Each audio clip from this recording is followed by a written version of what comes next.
Hello, everyone! Welcome to another stream of Critical Critique Pulls on Point, even though I don't know if we're going to keep No, we're kind of getting rid of the specific branding, but whatever. That's going to be a pain. That's going to be a pain in the ass because I'm so used to the intro. Well, it's still true, but it's not as explicit. I'm going to have to come up with a new intro thingy, right? I also like how my the avatar change makes me look like a nudist. Well, is that true? I mean, I may or may not be naked right now. I don't know. I'll leave that to the viewer's imagination. I'm working on a new avatar. It's going to take a long time, but I'm working on it. So we'll see. Well, maybe I'll commission. This was the original version that I sent Ellie to use as a fogey because it's not as cut off. So yeah. Is Nretsew naked? Who knows? I'll let you use your imagination. Yeah, and maybe I'll commission you for a version of mine as well to have something somewhat similar art styles. Oh God, don't! My art style's terrible. Don't do that. No. I mean, if we were really based, we would find some porn artist to draw us avatars. Yeah, Nretsew lewds in progress. One day. Do you want? I have the art. I can sneakily share it with you. It's very unfinished. Oh yeah, I drew this back in like 2017 when I was a wee lad. Drew this avatar. And I've had it ever since, just because I can't be fucked to draw a new one. But anyway, so yeah, we are back again with the stream. We're slowly working. I guess we'll start with just channel updates and stuff. Slowly working on the rebrand and the fixing up of all of the layouts and stuff. Ellie has sent me all of the stuff, and so hopefully I will be able to stream at some point as well, solo. So we can do solo streams to get, they'll be fun. Yeah. With nobody to restrict either of us. No, there'll be no restrictions. I can show you my sick Minecraft world. I can show you all my my Minecraft world with And all I my can play mods Star Sector and not speak for hours on end while I play play Space Game. play space game, and I'll play block game. I don't know. I might pull up some Tarkov or something. I don't know. I'd have to think about what I'd want to play actually, because I don't even know what I'd play. But we might. So yeah. So don't expect it anytime soon. But game streams might happen at some point. Rebrand. I just mean like by rebrand, just the whole redo of the graphics and the we're not fully rebranding. We're not changing the Critical Critique name yet. Ellie wants to, but I don't. Kinda, yeah. I like Critical Critique. I think it rolls off the tongue really well. But Ellie's not. We're in an internal debate. Internal debate in the background. So we're changing up the look and feel of the show. Yeah, we've got the look and feel down. Because tell me, do you like this look better than we had before? I mean, I do. I think it looks great. I really like it. I like the paper and the texturing on the background and all that stuff. It's it looks nice to me. You've got your waifu. You've got your waifu up on the screen. My plan is to replace it every season with another thinking boogie books character reading books. Something. We'll put the waifu of the season or something. Something. We'll put something in there. For now, it can be our girl, who we're going to talk about later, because I've got a little bit to talk about that because I'm up to date now, so we can have a proper discussion about it. So I guess we can. You can do your fancy switch over. You gonna do a fancy. Yeah. Well, 1 second, because Samuel asked. There's another. Maybe it's probably another channel with this name. No matter what name you use, you're probably gonna find like one channel that's got like the same. Yeah, because I couldn't use Critical Critique as one word for the YouTube ads. What's it called? Tag. I couldn't use that for the tag, so I put a little stripe, a little thingy-madiggy. the thingy in the middle, and then it worked. So. I think it works just better without. Speaking of which, I should tweet out the stream because I keep forgetting to do. I have no followers. I keep forgetting to do that, so I should probably start doing that. I have a public relations Twitter, I guess. But public relations, yeah. Well, more of a streamer. I have 3 followers, and those are. It's Unknown Otaku, some guy. And Unknown Otaku is a good friend of the show. He's a good fella. Streaming. I'll just say streaming with Ellie, covering Isekai. That'll work. Boom! There you go. Tweets out. Shot that out. Yeah. Oh, and I'll retweet some Suicide Ludes just to back in, just to back into that, because my Twitter. My in between frames account is very clean because I barely post. Yeah, you're very clean, and I'm over here in the red light district, just fucking around. Well, if you see my other accounts. Ooh. Fucking knee deep in the fucking in the lewds. But anyway, so let's do your fancy transition. Yeah. Ooh, fancy transition. I'm waiting for it to come up on the screen because the stream's a bit behind because of it is a stream after all. Yeah, because of how the YouTube works. It's going to be a little bit of delay. Oh, there's a lot of delay. I'm going to fix that. There we go. That's better. Still haven't seen it yet, but it doesn't matter. It'll happen at some point. But anyway, oh yeah, there we go. Hey! Beautiful. But anyway, yeah, just making sure that's working properly, because I can see the stream on my end and tell Ellie if there's any problems with a delay. So yeah, so we're covering this video popped up in my YouTube Rex the other day. Oh yeah, Samu has just corrected himself in the comments. That's fine. Yeah, so this popped up in my YouTube Rex the other day. It was like maybe 2 or 3 days ago, and I saw the thumbnail. The thumbnail's really good. This guy's thumbnail and title game is really, really good, because I saw the genre to replace isekai video essay, right? By what's his name? I can't remember his name. It's I'll go up and have a look, because I'll bring it up. Where is it? Kaikun. Yeah. Kaikun, yeah. And he's got low fantasy, and it's got some character's eyes, and it's very striking. It's a very striking thumbnail. It's very good. It got my attention. And so I watched it, and I thought, oh, this is perfect. This is a good video to cover. So I've seen the thing the whole way through. Because it is a very short video compared to what we usually cover. It's only 7 minutes, but that's not bad. Samu's apparently seen it, so that's good. So we're all on board. We're all on the train. Maybe. Yeah. Well, we'll see. We'll see. Because I found it to be an interesting video. So yeah. Just take a sip of drink, and you ready to go? I am. Alrighty. Let's get right into it. We've all seen the setup. Loser, overweight, shut-in, e-boy hates his life, and one day Truck-kun bitch slaps him into a wish fulfillment fantasy, becoming a glowed-up, Super Saiyan, zero personality, dense as a black hole, self-insert, generic, black hair, thin as a twig, pretty boy with an unlimited supply of aerodynamically stable lifting body, capital J to the capital P, jiggle physics, go to with the sauce, pie, pick of the litter, harem with a goth Lolita that is probably older than your grandma, elf twins that fill the younger sister archetype, a girl who's a cat, and then a nun that's also of milk, which logically and canonically kind of makes the Lolita a DILF, a red-haired tsundere, probably a dragon girl for safe measure, a sword more perverted than a bricked-up ecchi protagonist, and a chibi pet whose only plot device is to act cute on screen. Aww. But hey, it's 2023, and the genre is 7 layers deep in self-referential schizo-posting inside jokes, which is why we see titles like Summon to Another World for a second time, Handyman in Another World, reincarnated as a sword in another. So that was an intro.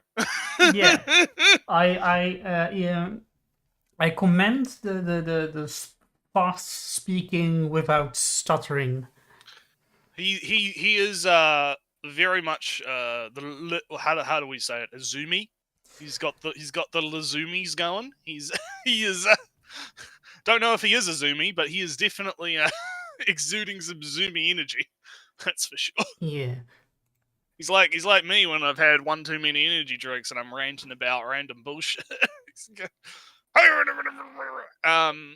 But yeah, let's talk about the substance though. So he's basically describing what I would say the general consensus is as what isekai is. You know, like what the normies think it is, right? Which is kind of, I don't like the dismissiveness, right? That comes from a lot of that, because it's very, all of these isekais are all the fat otaku who fucking gets yeeted into another world. But like, I feel like it's a lot of overgeneralizations, especially since I've watched a lot of these shows, right?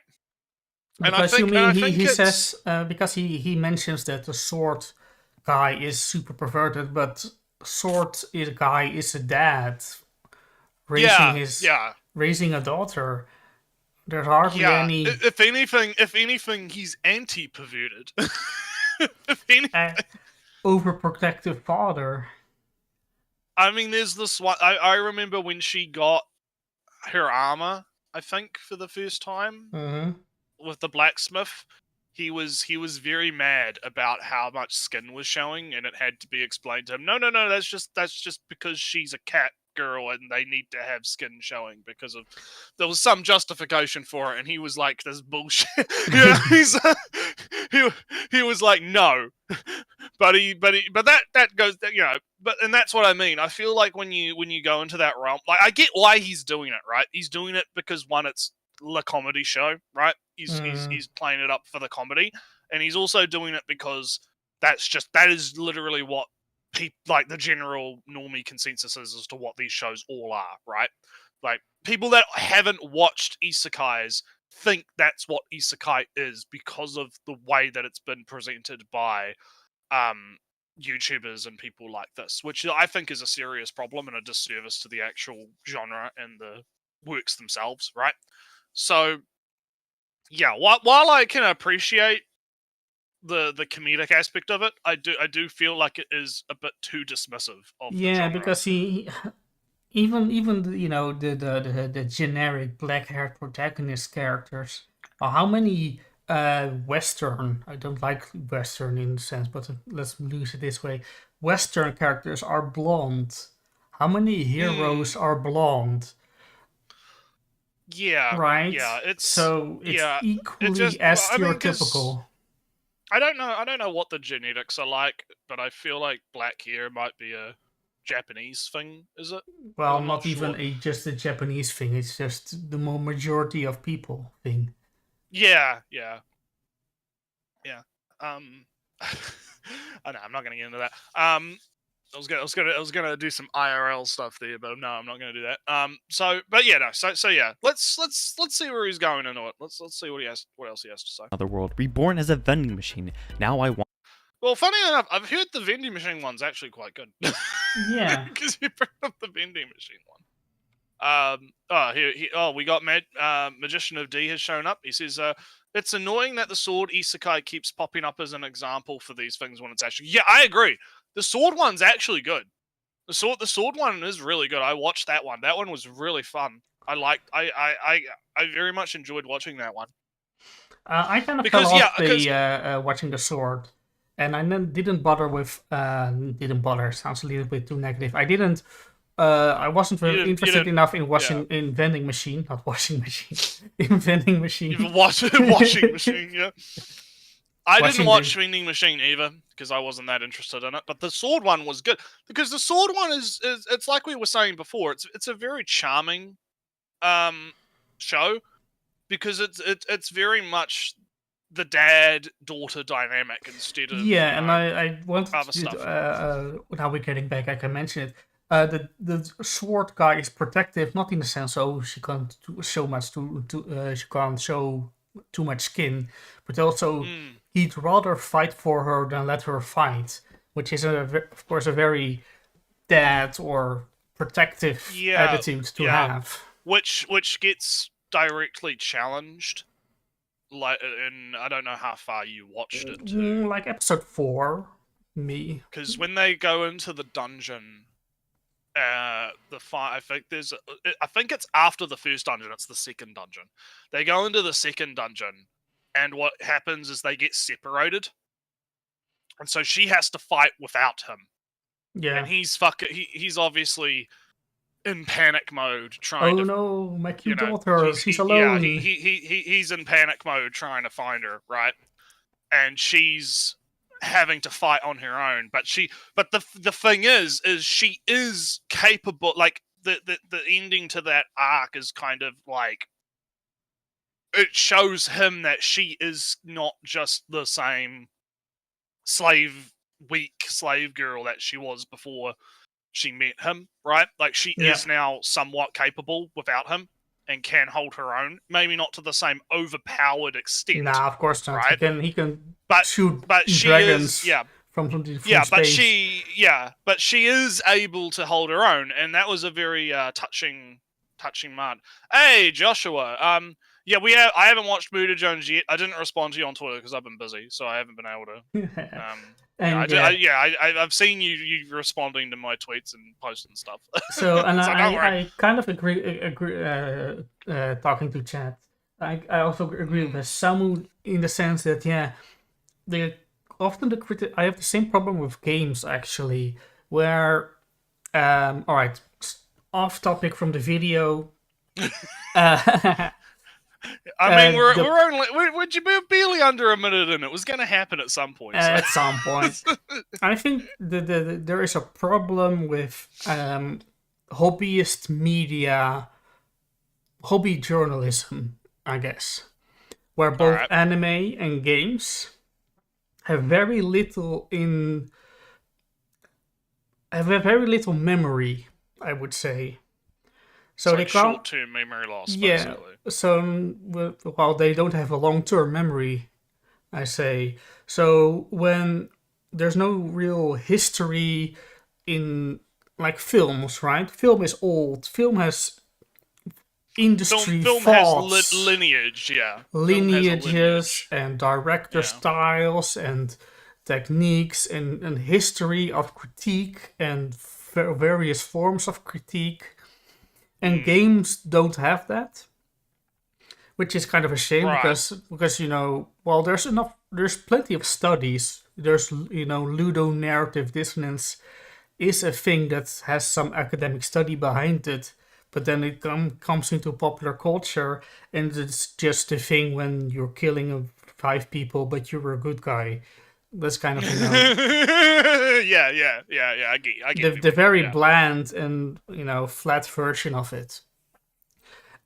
So in the sense, there is very little from the academia, I guess, from the high culture discussion. There's very little inflow into the wider gaming and anime discussions. Well, there absolutely is a ton of books on anime and Japanese culture or Japanimation, all the things in the production and the things and how it comes to be. A lot of work. Same with the games, how they're designed, how they influence choice.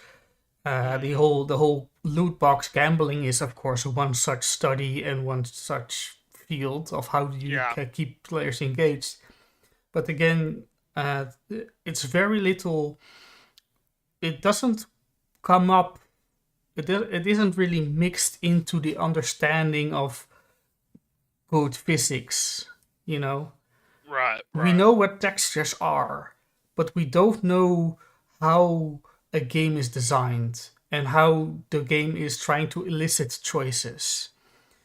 And there is a lot of work in anime and how it's made and how the decisions are made and who is responsible for what.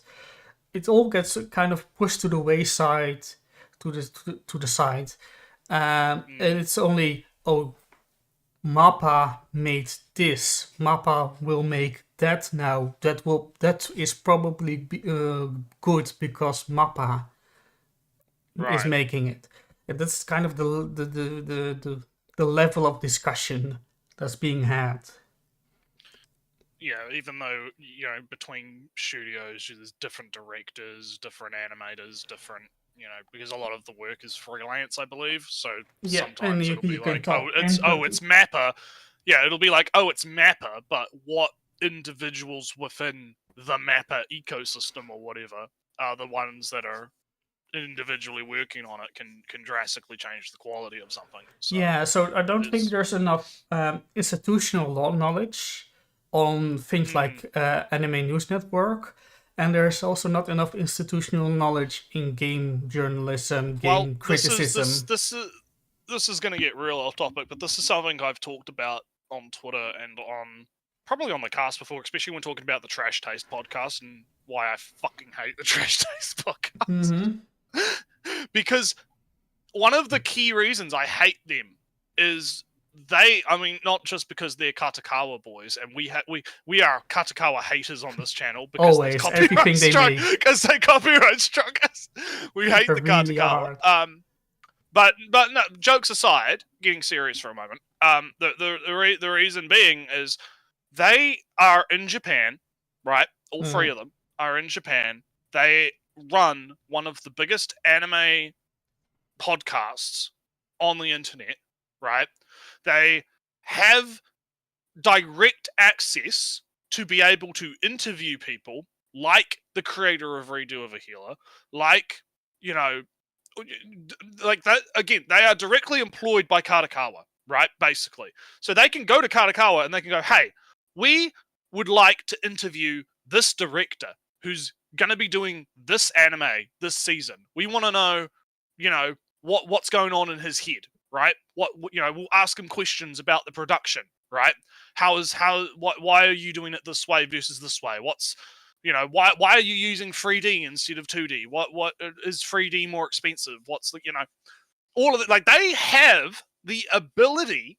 And now, admittedly, I don't watch enough of them, so maybe they are doing this and I'm just not seeing it, right? And if I am wrong, I'll eat my hat, It's a bigger hat now, term, watch out.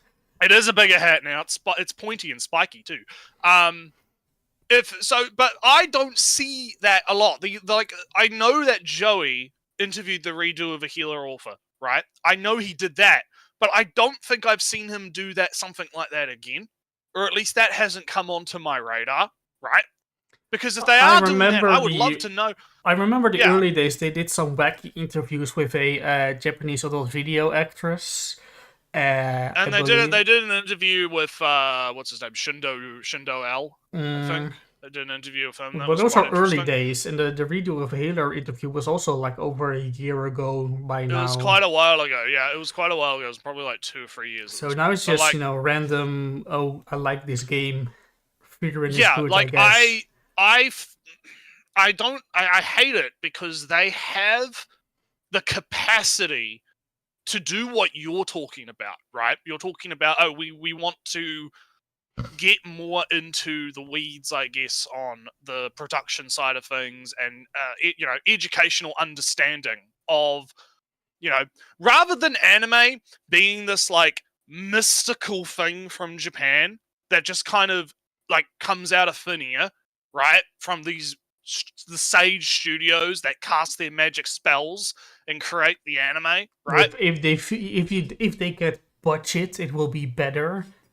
Yeah, if they get, but they have the ability to do that by just interviewing to their audience of hundreds of thousands, if not millions of people, right? And just being like, look, here is an actual anime director or an actual anime voice actress, or an actual anime, because we were talking about the dubs versus sub things in a previous stream, right? Why not have a Japanese ADR director come on the show and be like, hey, here's the process. Here's how we pick actresses. Here's how we direct them. The English is pretty bad, actually. How do you train or how do you train? What do you do to prepare for your work? How long do you work? How much preparation is up? Like, all of these are interesting questions that most people probably wouldn't find interesting, but for people like us, right? Like, that's the kind of content I would want to see, right? I would want to see, here's how the sausage is made. This would have a knock-on effect, right? Where it would raise the bar for everyone else, right? It would raise the bar because then everyone can be informed about this stuff, and then we could all have more intelligent conversations about stuff instead of acting. I have seen only the smallest amount of drama is that one of the three didn't like Oshinoko or something. And there's drama with them like all the fucking time. The only drama that I really know is that one of them didn't like Oshinoko, and that was a drama in the smallest sense of the word. I'd have to like go into like other because I have problems with a lot of them individually. Like Connor's the one I hate the most because Connor annoys the shit out of me because he's pretending to be a normie when he's not. Because he's clearly not a normie, but he acts like a normie on the podcast, and that annoys the shit out of me because he knows more than he says. He knows way more about shit than he lets on, but he acts like he's an idiot. Comedic effect. And I don't know why he does it, because on his own channel, right, he's going out and doing wacky cool Japan or whatever stuff where he's like going to like Japanese robot brothels or whatever, right? And he's having a grand old time, and then he'll go on the podcast and he'll be like, these Japanese hentais creep me out, and I'm like, what the fuck are you? What? I don't know. I don't want to make this like a shitting on Trash Taste, but I'm using them as an example, right? I'm using them as an example to say, look, I wish we had a trash taste that wasn't trash taste, and it was like not ironic bullshit, right? Of anime is shit, and so am I. You know that I hate that. Fuck Gigak. I hate Gigak for coming up with that, because that's ruined so much of anime discourse on the internet. It's such a fucking annoying, because no one can be genuine anymore. You know, everyone has to use the irony shield and be like, well, I mean, it's horrible and it's terrible or whatever, but I like it. It's like, no, if you actually like something, you wouldn't call it trash. All right, I'm sorry. I hate this irony bullshit. You know, like, I like things that people would probably consider to be trash, but I'm not going to call it trash because I like it. Nretsew, I actually to finish this off, right? So yeah, let's finish it. Yeah, because Have you ever seen the movie Phenomena? Oh, I've heard the name, but I don't think I've watched it. Neither. Because it rings a bell. Phenomena is the movie Push. Ah, damn it! I don't think I've seen it, but the name is really familiar. So you go off. So both movies are kind of a modern day sci-fi superpower movie. Right. Your Phenomena 1, Phenomena 2, and Push. And I believe Shifter is another movie of the same caliber. Very much B movies. And if I were to use the logo, the words of the trash taste, those movies are trash. Right. In a sense, they are kind of poorly explained with plot holes and things don't really make sense. But they're fun movies, and I like them. But they're fun, and they're fun. I also don't like the phrase "turn your brain off," but it's a fun time, and it's more fun to think about what you would do with the powers in the world than is to uncover a sociological meaning behind it. Yeah, I think I got a little lost in the rant there, because Samu's making a really good point in the chat, and I think that there is some level where you do have to admit that something that you like has negative qualities and stuff. And so I'm not saying, oh, you can't be critical of the things that you like, and you can't, admit that, yes, this is of poorer quality. What I'm seeing from anime, though, is not necessarily that. Because we covered the dub stuff, and that's now become like a fucking thing that's getting repeated on Twitter constantly, is like, oh, anime dialogue and scripts are just cringe in Japanese, and that's why they're cringe in dub, right? That's the kind of stuff I'm talking about. It's like, no, it's not cringe in original Japanese. That's some bullshit. That's absolute bullshit. Right, so that's more the kind of stuff I'm talking about, right? Is this idea that, oh, anime's always been cringe, it's always been terrible, it's always been, lesser media, that's the type of stuff that grinds my gears, right?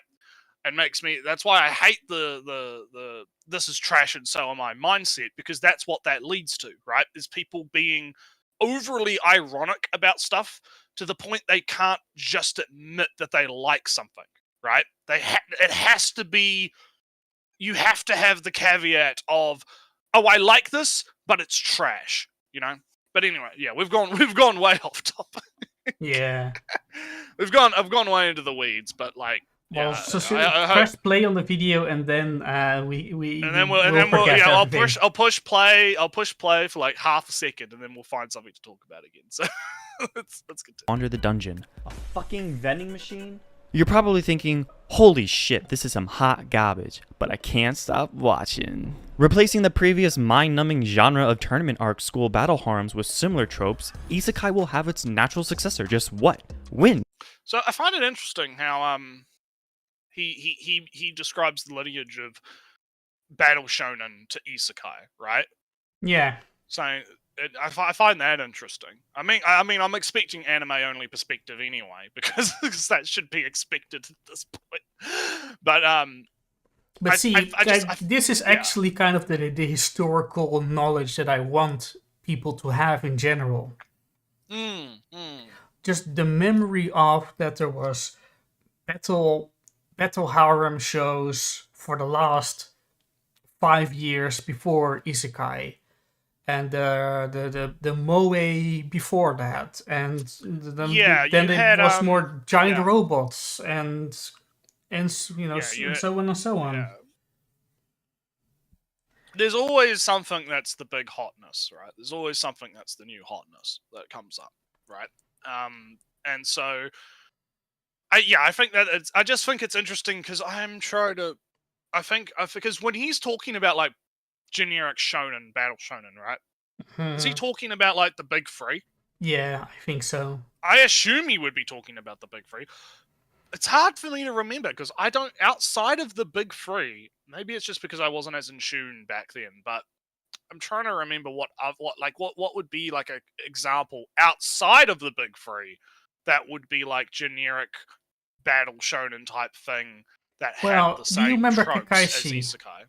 Kekaishi? Oh, yeah, I think so. Yeah. That's a kind of a battle shonen with tournaments Yeah, in some way. that might work. Yeah.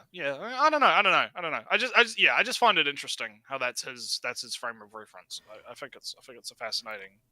But yeah, there are other battle shonens with superpowers and ever increasing stronger enemies other than the big three. Not to loop back. Also, I think I blew my load on the rant about trash. This is trash because he just made the same thing. He's like, oh, this is hot garbage, but you can't stop watching. You know that's the kind of shit I'm talking about, right? That's the stuff that I'm talking. That's what I mean. Magician of D says, I think it's not bad to separate out. I think this is good from I like this, but Gigic ended up polarizing a mentality of everything is cringe, so I don't care if it's good or bad. Yeah, that is actually fucking fantastic comment. That is exactly it. Black Clover, Samu. Black Clover was recent, wasn't it? That was like during the isekai boom, wasn't it? Well, maybe we get an adaptation during Black Clover. Yeah, because we're talking about anime only right now, right? Like I know the manga was probably like years before, right? Let's see. It started in 2015, so no, it's not a battle shonen era. It should be more of like 2005 to be a proper. Yeah, something like that. I actually like Black Clover. I have to watch the movie. I haven't gone around to it yet. I actually unironically do like Black Clover. I thought it was quite fun. It's quite a fun series. But Magician of Deep makes a really good point. It's like, everything is cringe, so I don't care if it's good or bad. Yeah, like that's like another element to why. That's so pressing everything into flatness.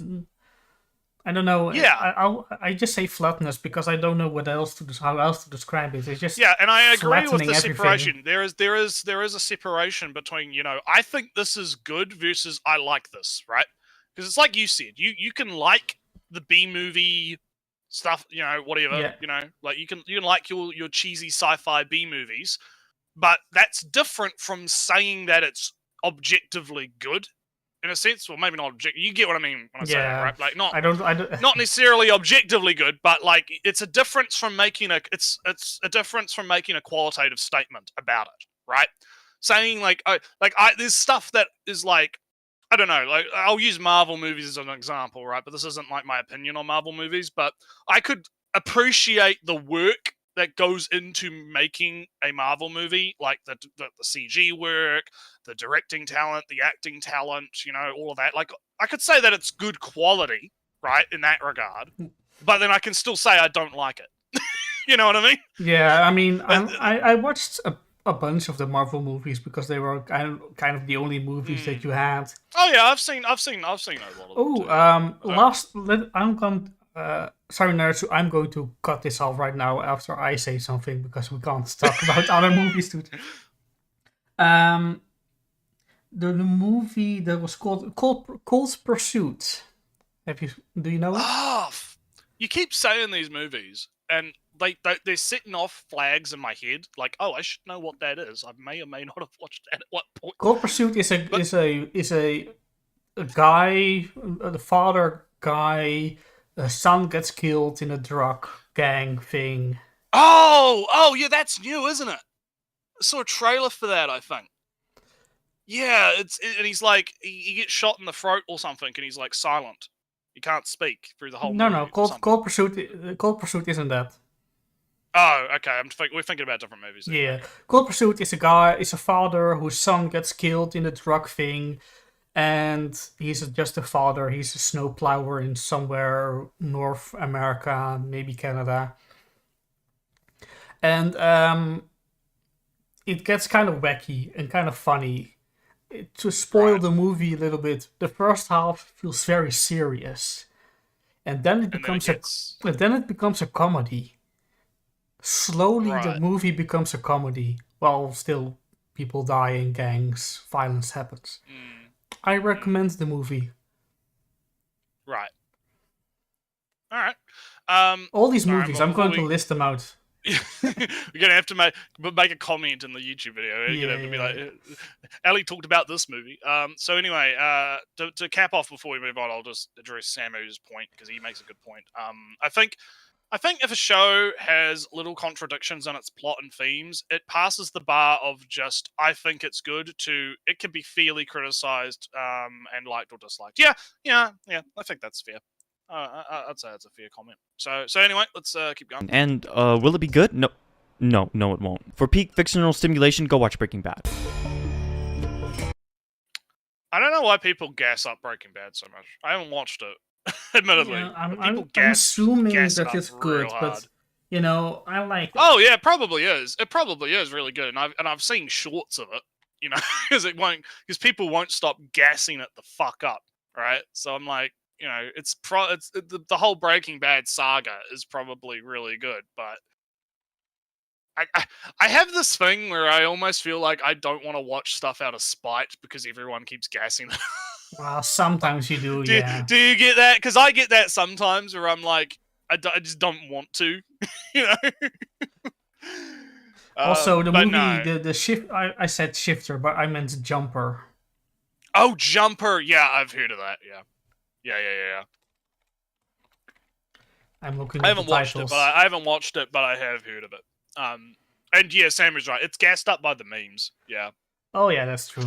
And that's no diss on Breaking Bad. It's probably good. It's just I find the memes really annoying. I find them so annoying. But anyway, let's keep going. But listen, I'm something of an anime expert myself. My first anime was JoJo Part 1. Have pity on me. Back in 2013, and then I was a seasonal watcher since 2014, and in 2019 I was promoted to Weeb Major when I started learning Japanese. I also made a video essay on what is anime, so like a TEDx talk, I feel like I have an idea worth spreading, so here's why I think Isekai's successor will be this up-and-coming genre called low fantasy. Well, that was interesting. So we got the whole backstory, the villain backstory. Yeah. So, Nretsew, I'm kind of disappointed he doesn't explain the term, but I think I remember that low fantasy is a fantasy where people fling spells all the time. Okay, so yeah, there's a little. I think Joe I don't know if Joe addressed this in his tweet because Joe tweeted about this video. Joe Pause and Select, right? But I think there's a difference between low fantasy as in how the Japanese are using it on Shosetsu versus low fantasy as in how we in the Western world have been using it. And I think that's where this is coming from. Yeah, I'm going to disagree a little bit because he is using it as a Westerner term. So I don't think that matters here.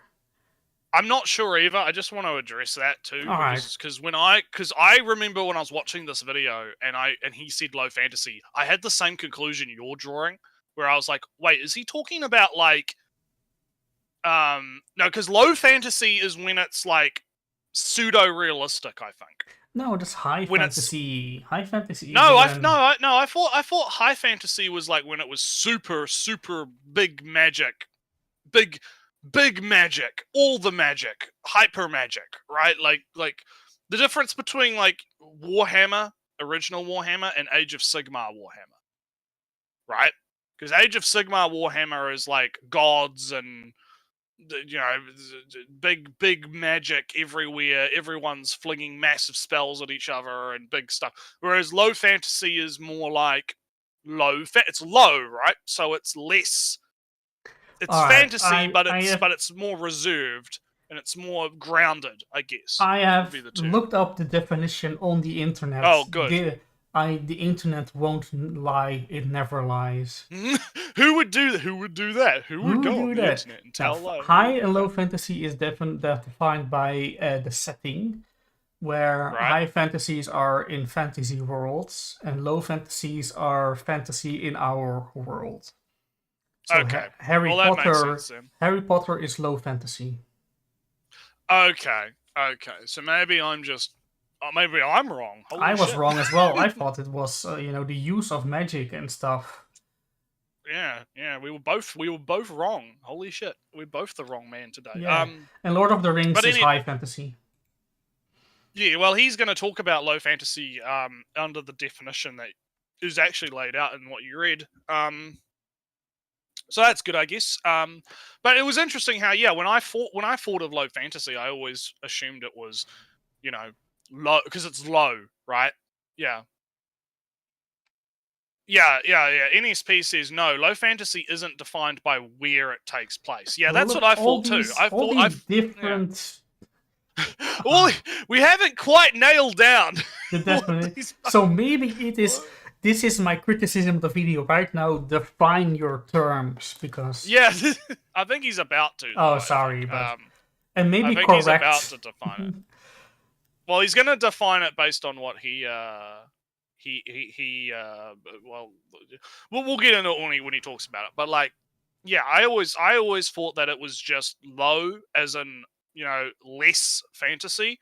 So it is let's say it's like a medieval setting, right? There's knights and there's stuff. But then maybe there's mystical creatures and some magic, right? But it's not like there's hard and fast rules on it. It's very, magic is almost, it's not it's like high magic and low magic or something, right? There's differences between that kind of thing. So yeah. What does NSP say? NSP says, what generally determines whether something is low or high fantasy is how mundane or fantastical the general... So NSP is with me. NSP is on my level of what I thought it was. Yeah, that's what I always thought. I thought the high fantasy was highbrow, where the fantasy is only in curses and blessings and fate and premonitions. And low fantasy is... It's interesting how, we had the complete opposite interpretation. Maybe it's a language thing. I don't know. Yeah, I don't know. But Wikipedia says it's location. So that's Wikipedia. So I wouldn't. But let's see. Let's let him give his definition. Let's see what he has to say. Yes. Right. What is he going to use? There came in my quest in finding things to read in Japanese. I found this site called Shousetsu ni Naro, which means... Holy shit! He actually talks about Shousetsu Naro. Look at this point. Point in Sojak, whatever. Yeah, Soy Jack. Yeah, we're doing the meme. We're doing the meme. Doing the meme. Yeah, Soy Jack at it. Yeah. Holy shit! He actually talks about it. Man, we've come a long way. We screamed into the void long enough for people to notice. It's finally fucking happening. Also, Yui cameo in the corner. Got Yui up there in the corner. Hey.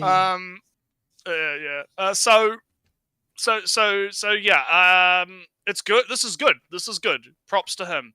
He came across Shousetsu Naro. He's actually going to talk about it. That's fucking great. It's about time YouTubers started waking up to it. So I'm very happy. Maybe some people in Japan would have told us.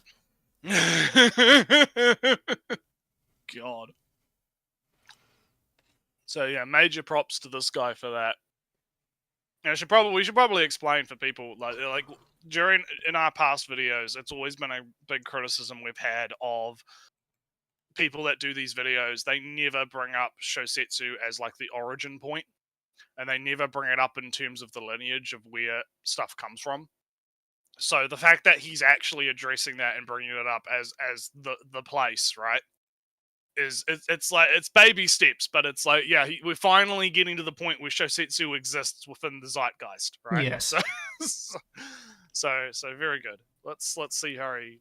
Let's see where he goes. To become a light novelist. It was originally created in 2004 by Umazaki Yusuke. This is a site where users can publish their novels or short stories for users to read, rank, and comment all for free. Since its inception, other similar sites popped up like Kakuyomu and Alphalist in Japan. Currently, Shousetsu Ninaro has over 1 million novels uploaded and over 2.4 million users. Surprise, surprise, publishing companies took notice and started publishing its popular stories in a more palatable print format. Stories like Re:Zero, Konosuba, The Irregular Magic High School, etc. That's kind of funny because Mushoku Tensei, at the time I got reincarnated as a slime, reincarnated as a sword, reborn as a vending machine, the fruit of a machine were all picked up by publishers. Oh my god, they were all made into anime! Hallelujah! Well, slight problem. I don't like his ordering of the chronology, I guess. Yeah, it's a little off. It's a little off. It's off. But baby steps. He's getting there. We're getting there. Yeah, maybe play a little bit, and then maybe I can speak a little bit more to it. All right. Yeah, so this site and similar ones are a big deal in the whole anime community, since a lot of anime we love started as side. Yeah. All right. Okay. So it's talking about anime only. What a shame. Yeah. Well. No, but at least he's addressing the fact that this is where the anime comes from. That's the key thing for me, right? Because I can understand like the chronology is a little bit off, but at least he's addressing that the anime doesn't just magically fucking appear out of thin air. That's the thing that I care about here. Because holy shit, we've been waiting so fucking long for these people to stop fucking acting like anime is this magical fucking witchcraft that just like goddamn. Out of nowhere.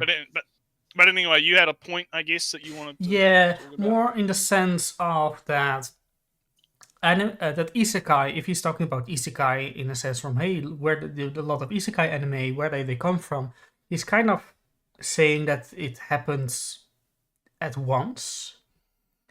And there's no real idea of a progression of popularity, right? One day... and then Fortnite came out, and everything was battle, and then everything was battle royale, ignoring that PlayerUnknown's Battleground was there, PUBG was there, and before that there was mods of Arma 2. I'm missing a little bit more history in that sense. Y'all gonna have to give me some lore rundown. Are most mangas posted here and picked up by... Okay, so how it usually works is, so you have Shousetsu, right? And on Shousetsu, you have people posting these stories, right? And then what happens is those stories will get popular, and as they get more popular, you'll have publishing companies will be like, hey, this story is popular. Let's get in touch with the author. Let's get this put into a light novel format, right? So then it will get published into a light novel, and then that light novel will get circulated through, popular. It'll be pumped out, right? And then as that gets more popular, then you'll have the same publishing companies will be like, hey, let's get in touch with an anime studio and we'll start up a production and we'll get this rolling. And this is a process that usually takes a number of years. I don't know, Ali, do you have your timeline handy? I have my timeline handy. You got your timeline handy? Let's get that up on the screen so we can. Let me window capture my Photoshop. Yep. Have you been working on a new one? Have you? Not really, but I have it open anyway. Here it is. Transition to Photoshop. Transition. It's because Ali here, for the last few years, you've been making these timelines of sort of where the isekais come from, right? Where the boom came from, right?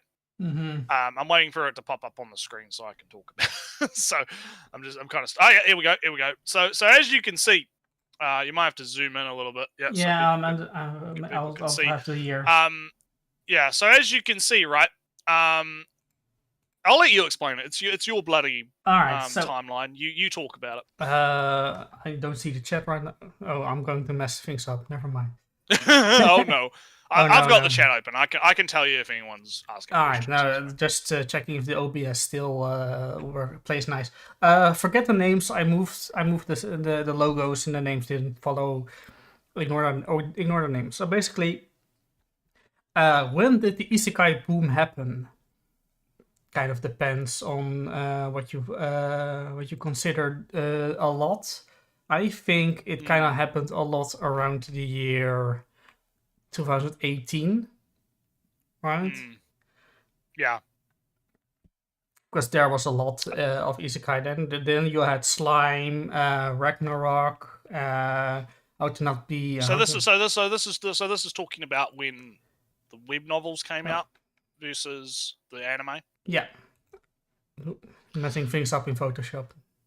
Yeah, because you can see on the the timeline, you'll have the boom happen in the web novel and the light novel category, and then if you fast forward like a few years, then all of a sudden you'll see the anime boom happen. So there's a slight caveat that this only is first appearances. So the second season of Konosuba won't show up in 2017 or 18. Yeah. This is just showing like when the first anime came out, basically. Yeah. So you had 2012 was basically the big boom in Shosetsu. Mushoku Tensei, Konosuba, Slime, Smartphone Restaurant, Seven Sun, all came out in or first written in that year, and they were all and a bunch of them got adaptations only into light novels a year later. Konosuba. Yeah, so the web novel to light novel pipeline's a lot faster than the light novel to anime pipeline, or web novel to anime pipeline. Yeah, basically. So yeah, it is interesting when you visualize it. I've always liked these timelines because it's really good to visualize, because you can see how many names pop up, right? And you can go, damn, there was this big wave that happened between that time, and then it kind of tapers off closer to the end of the timeline, and then with the anime one you can see, holy moly, the anime then picks up. So there's I was getting brushes and whatnot. I have a fancy screen to draw on. Oh boy, we're getting fancy. I need to do that. But yeah, work in progress. It's all still we're working on it. The stupid thing doesn't every time I do that. Yes, so might have to work on it, but yeah. So the deep lore is basically that there is this pipeline that exists, and we in the past have always kind of lamented the fact that it doesn't really get talked about, because you have what I've always described as anime only tunnel vision, where people just see the anime, right, and they see, oh, that anime's coming. There's like 5 isekais or something, right? That come out or whatever, and they may or may not understand that it's based off like a manga or a web novel or a light novel or whatever. But they don't really address that. They just kind of act like, oh, the anime bloody just came out of thin air. The anime studios got together and they decided Konosuba needs to exist, and now Konosuba exists, right? Yeah. And that's something that is very reductive and not I know that a lot of people probably just don't give a shit, which I guess is fine, right? If you don't give a shit. But if you actually care about the media, it's good to know, hey, this is the lineage of where it comes. It's like when you're talking about like a book adaptation, right? It's good to know, hey, Lord of the Rings is a book by, Tolkien, and then that became a movie, and then that became the big deal. Like it's good to know these things, because then you can trace back the lineage of where the art comes from to the author, right? Yeah, and a couple of things like. Sword Art Online was first written in 2002, and it got an adaptation in 2009 as a light novel. That should give you an idea of and even before the anime Sword Art Online was popular, right? Which is something that might not, like, it's not like the anime came out and then all of a sudden Sword Art Online is the most popular thing that's ever been made, right? Yeah, and So it's my theory, my literary theory is that Sword Art Online and Gate were kind of the first, were the ones that proved that you could have, or at least Sword Art Online was the proof that you could have a amateur work could make it to be an anime. yeah, And when via the Sword Art pipeline, Online became an anime, these authors thought, oh damn, we can be an anime. yeah.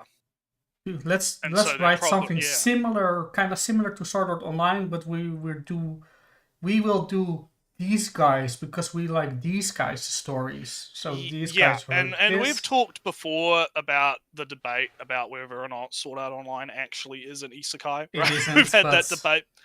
It isn't, but it is very important to talk about in terms, as you're pointing out, the lineage, right? Because as you said, it did kind of prove the formula works, right? I would, but it's one caveat in that I think Zero no Tsukaima is the first isekai, kinda, and it got an anime here. And of course, then you have Drifters and Overlord and all these other kind of stemming, because Zero no Tsukaima is kind of a Harry Potter without the slavery. Without the slavery, yeah. And then, of course, all these shows did, hey, let's do Harry Potter with slavery. Yeah. Right. And then, of course, it became yeah.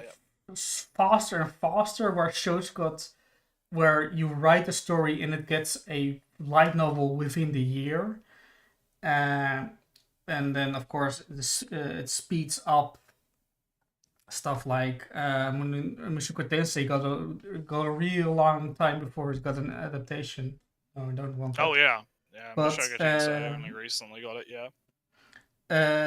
It got kind of a bit faster here. Let's see, we got a show like this show right here. It is only 1, 2, 3, 4 years.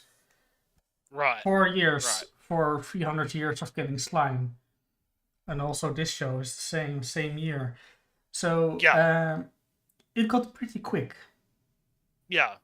So the process has been getting faster over time. And it also depends on the work itself. Yeah, and of course, Mushoku Tensei still got like 8 years before it got an anime, so yeah. So there's other factors involved, obviously, that we kind of that's where like the mystery kind of comes in, and why I would like to know, like, have these interviews, right, with authors and directors and stuff being more available in English, I guess. Because obviously you could just learn Japanese and read interviews from them in Japanese. But in terms of like improving the general like Western otaku knowledge base, that's why I think that is very important. Because if there are interviews out there that go into, okay, why did it take this long for Mushoku Tensei to get an anime, right? What was the process involved, right? Was it licensing disagreements? Was it publishing disagreements? Was it not disagreements at all? Was it just, they didn't decide to do it until now? You know, like there's factors that we don't know, right? Yeah, that and I would like to know. This show is where the girl is super gay before the other show where the girl is super gay.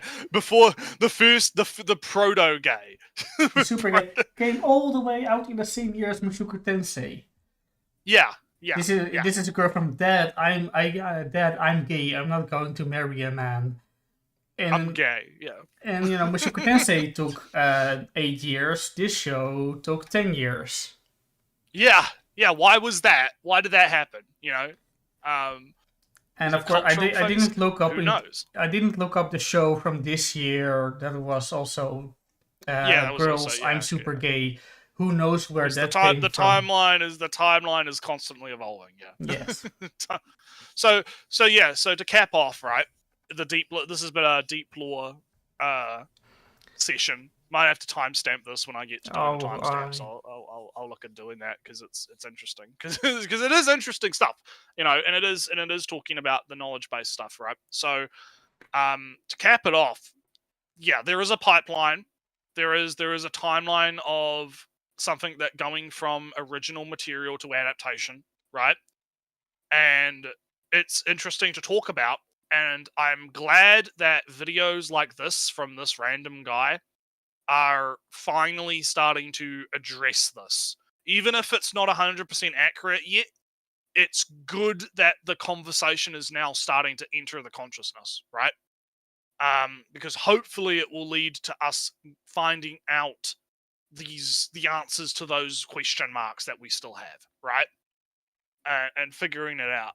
Yeah. So anyway, this is all. I did include manga in this section because Drifters, for one, Drifters is Was a a manga, manga, started out as a manga, and stuff like No Game No Life started as a light novel. Also, How Not to Summon a Demon Lord started as a light novel. So there is still a mix of published works, I collectively called them. Yeah. But this here is a big part of why there's so many stories of them. Because there are a lot of these. There's a lot of these.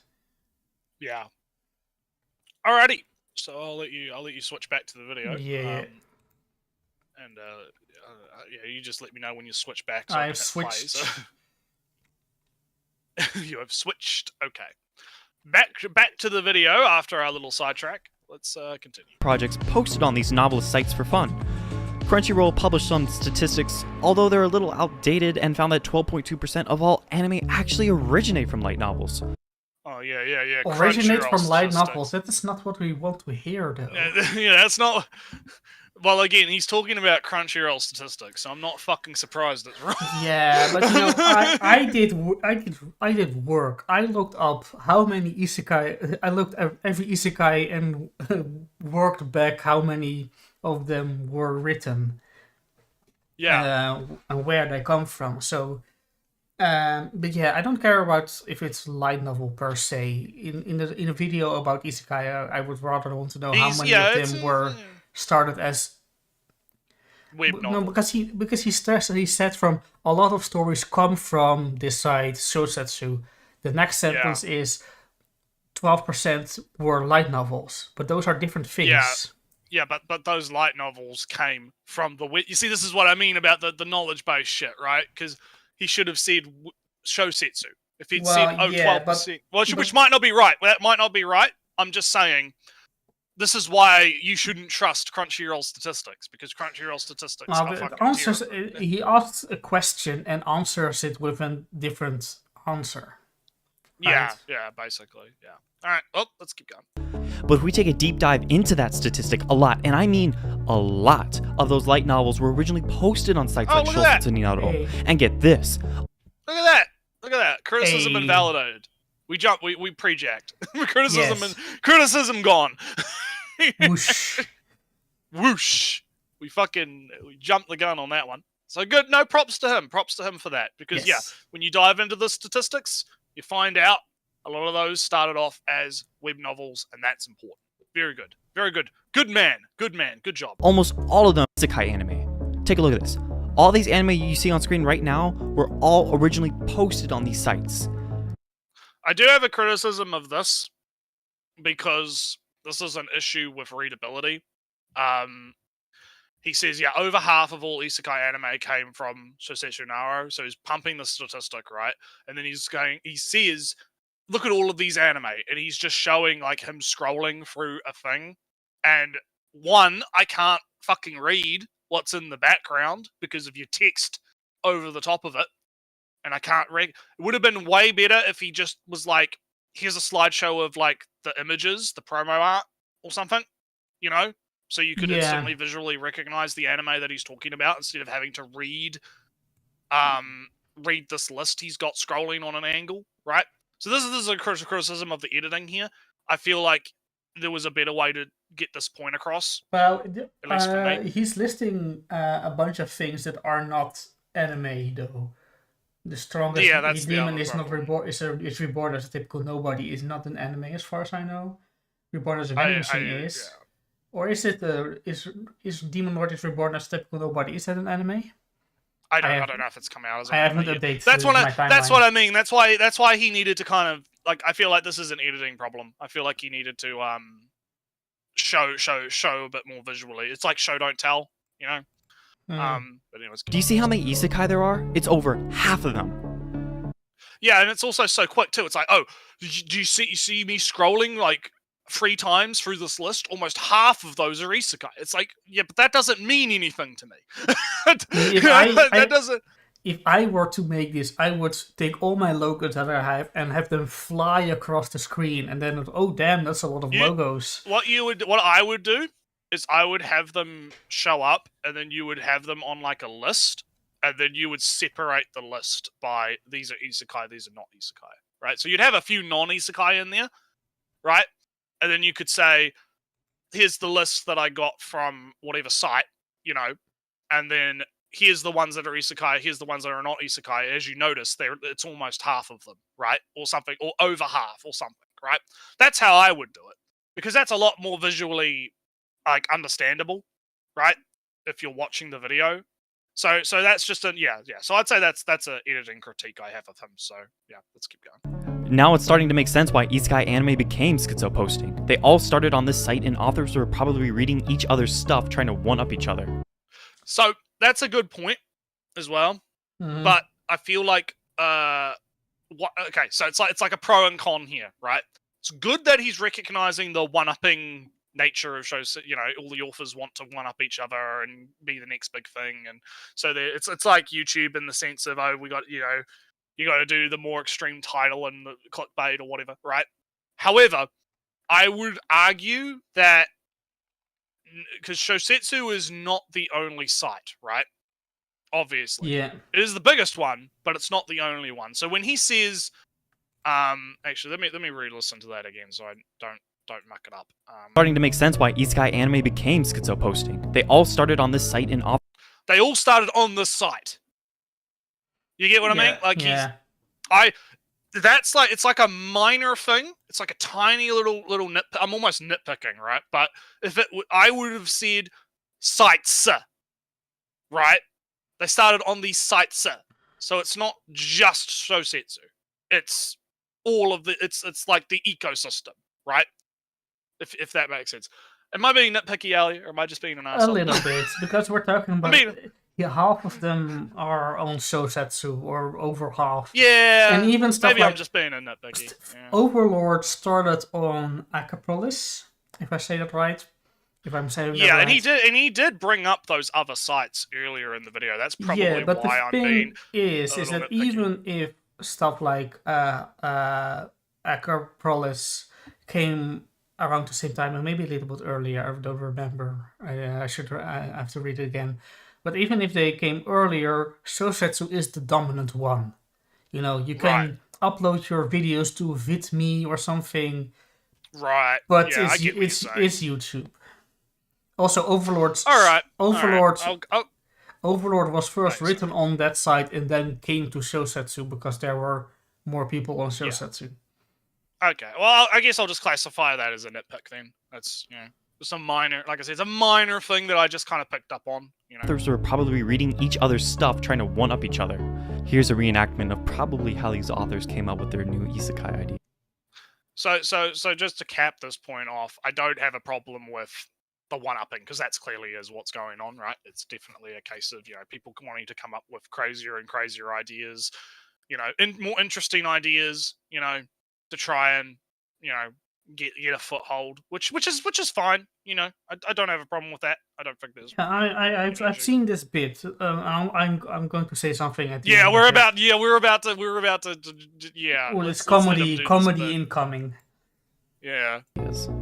Bro, did you see the new isekai? It hit #1 in the ranking. Let me check step, bro. Yo, dude, the carnate is a fish and became a god of the fishing village. Yeah, dude, shit's tough AF.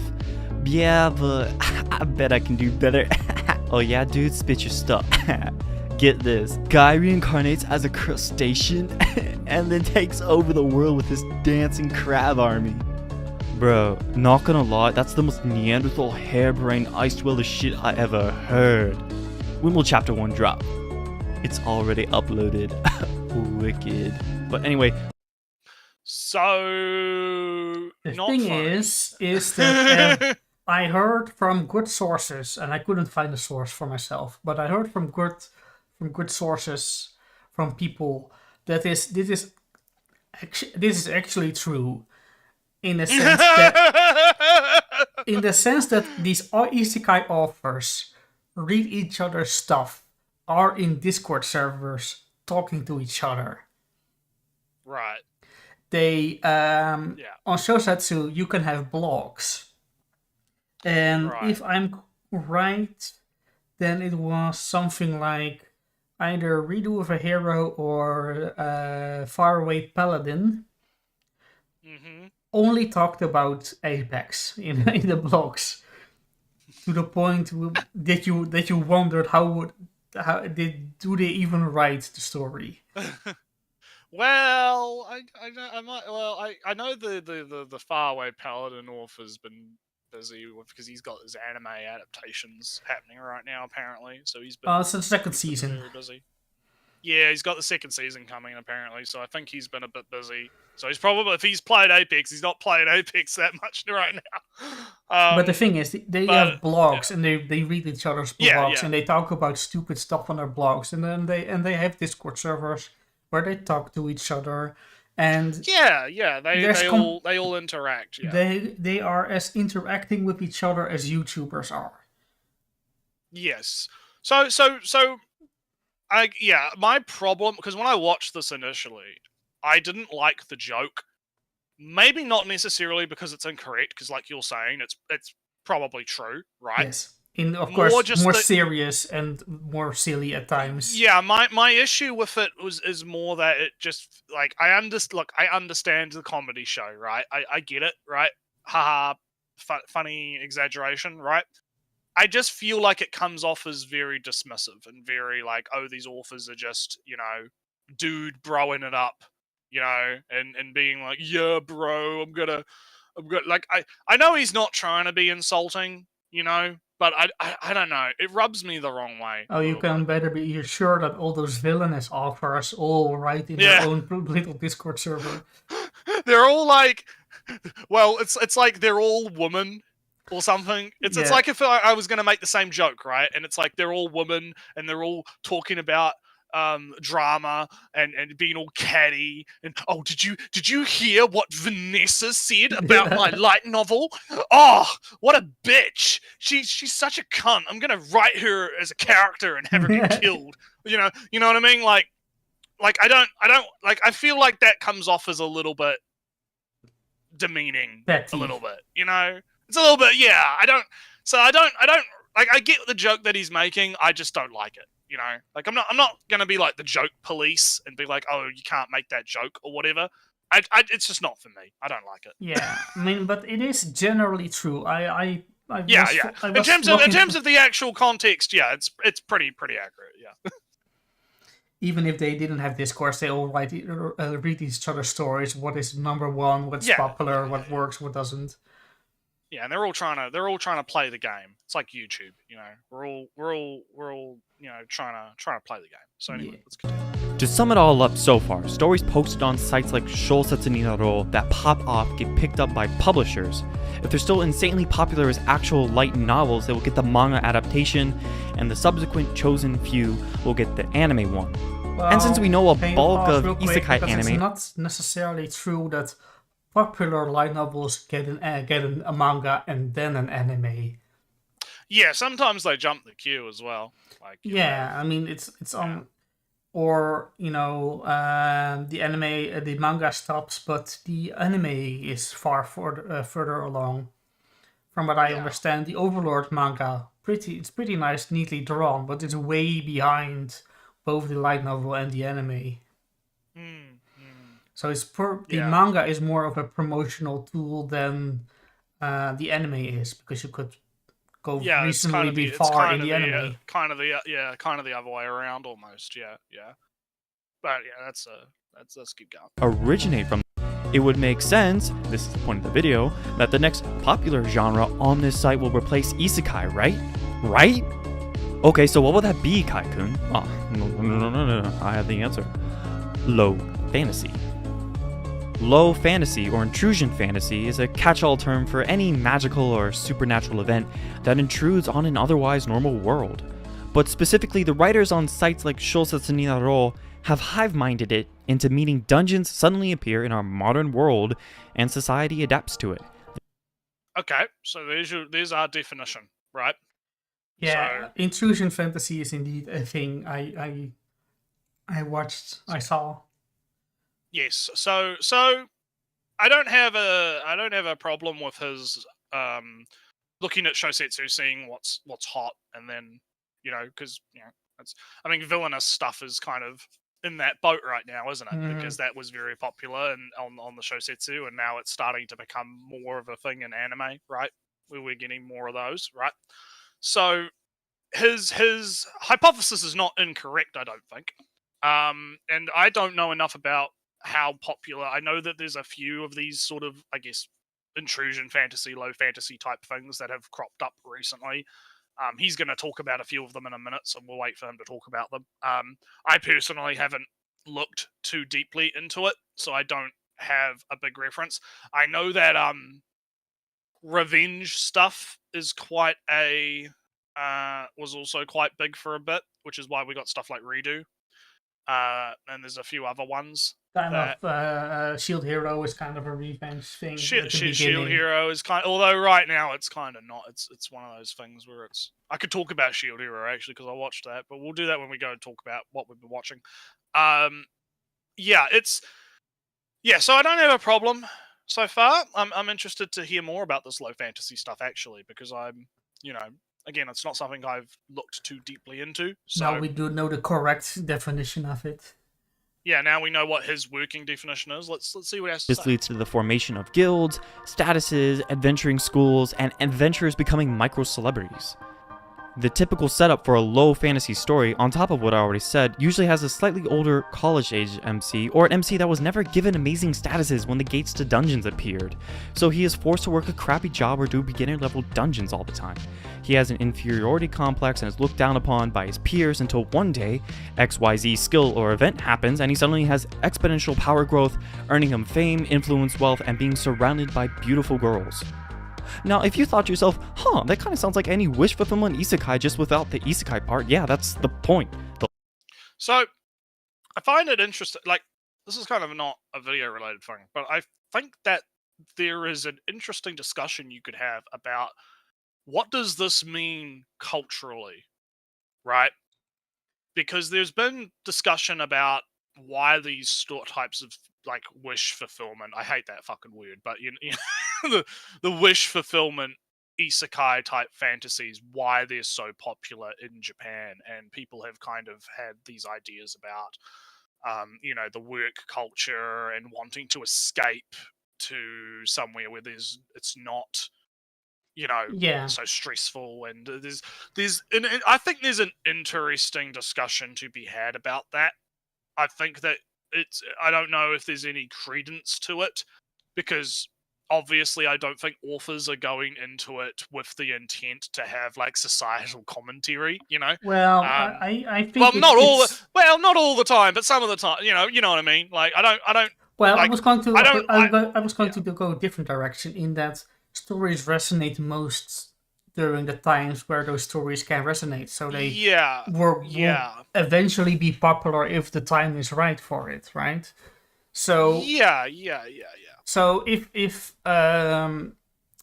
Joe's series on Apocalypse, I'm forgetting the earlier parts, but something like Death Note is thought of as a kind of the idea of I have to kill you or you will kill me, but in a more of a workplace sense of hey, if I don't eliminate my competition, then I'll die in the social economic society that I am.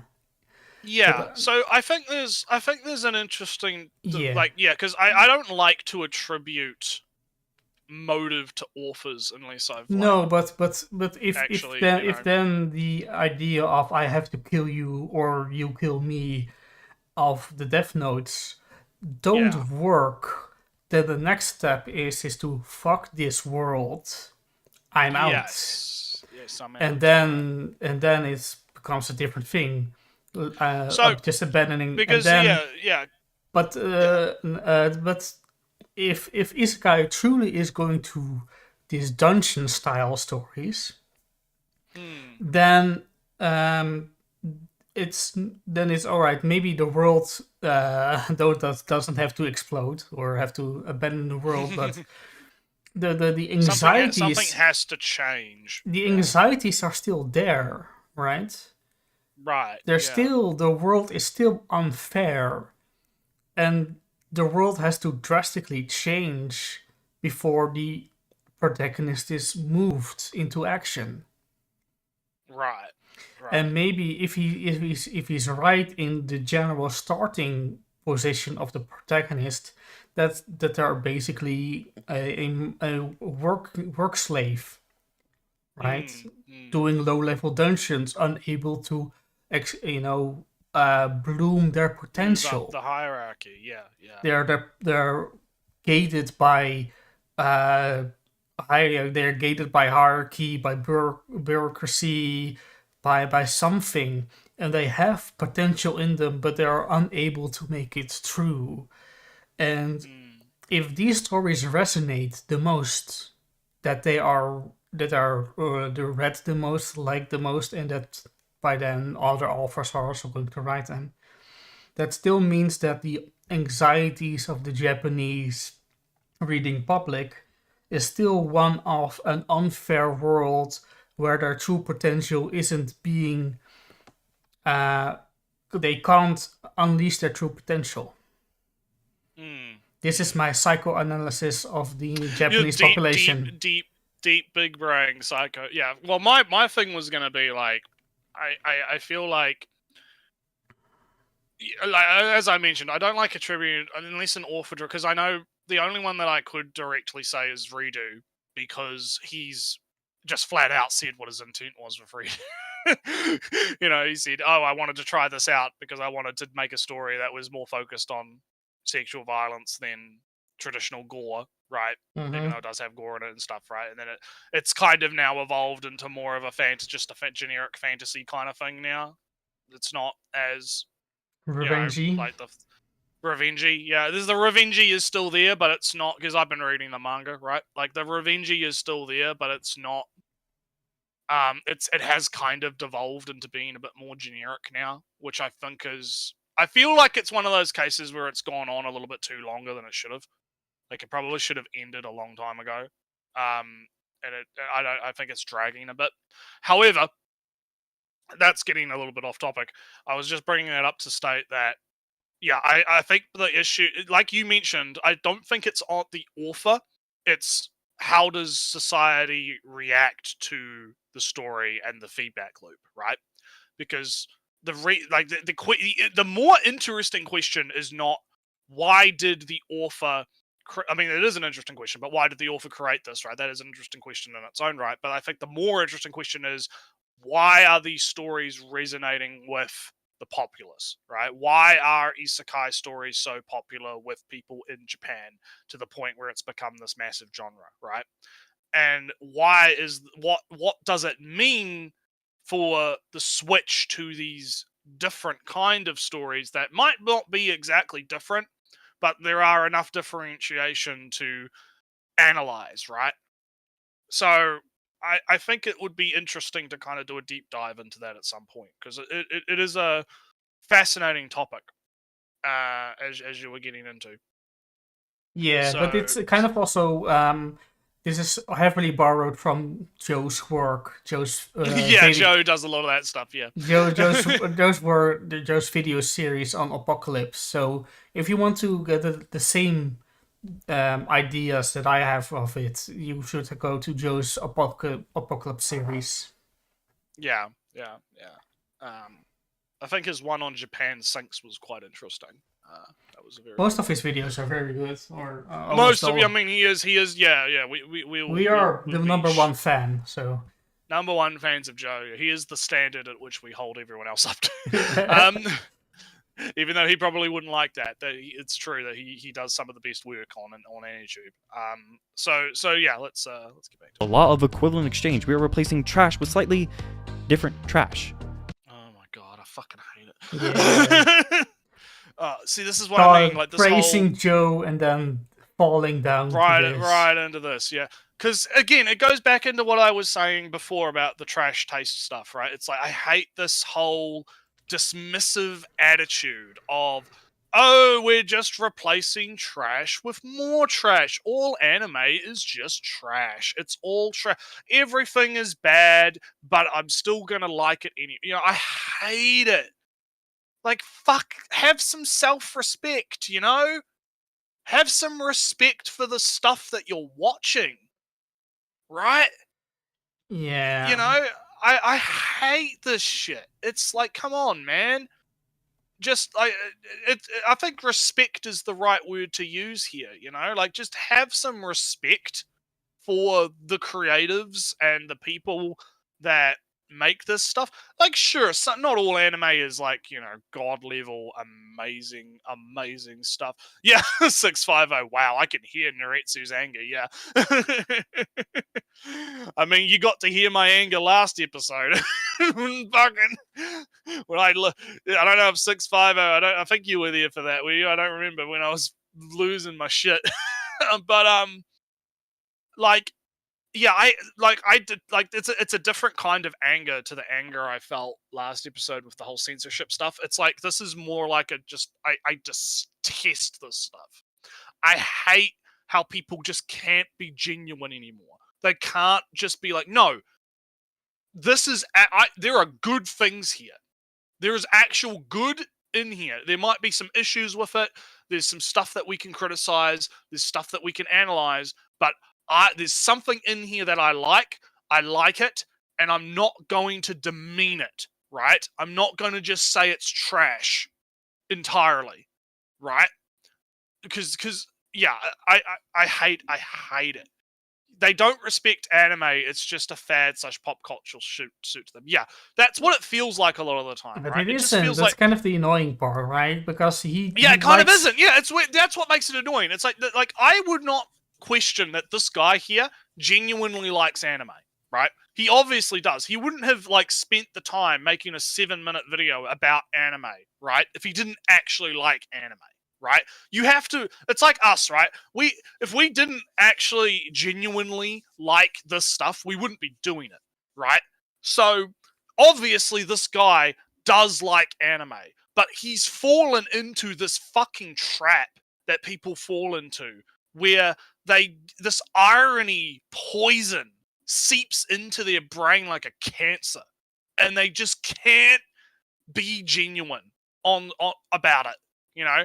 And I remember on Twitter, I think my pal Tact was talking about trash taste, and I actually made the point that, you know, trash. I hate that I'm going back to trash taste, but this is relevant to my point, right?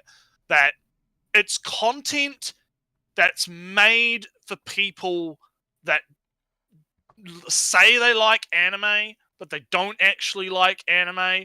They just want to say that they like anime so that they can impress the people that also don't like anime. I can't remember what my exact wording on the tweet was, but it was something along those lines, where it's like these ironic people that clearly they like, because there's a difference between someone that's genuine and someone that's not, and it can be very easy to pass them out, right? These people that are not genuine will constantly just go on about how all these things they hate about anime.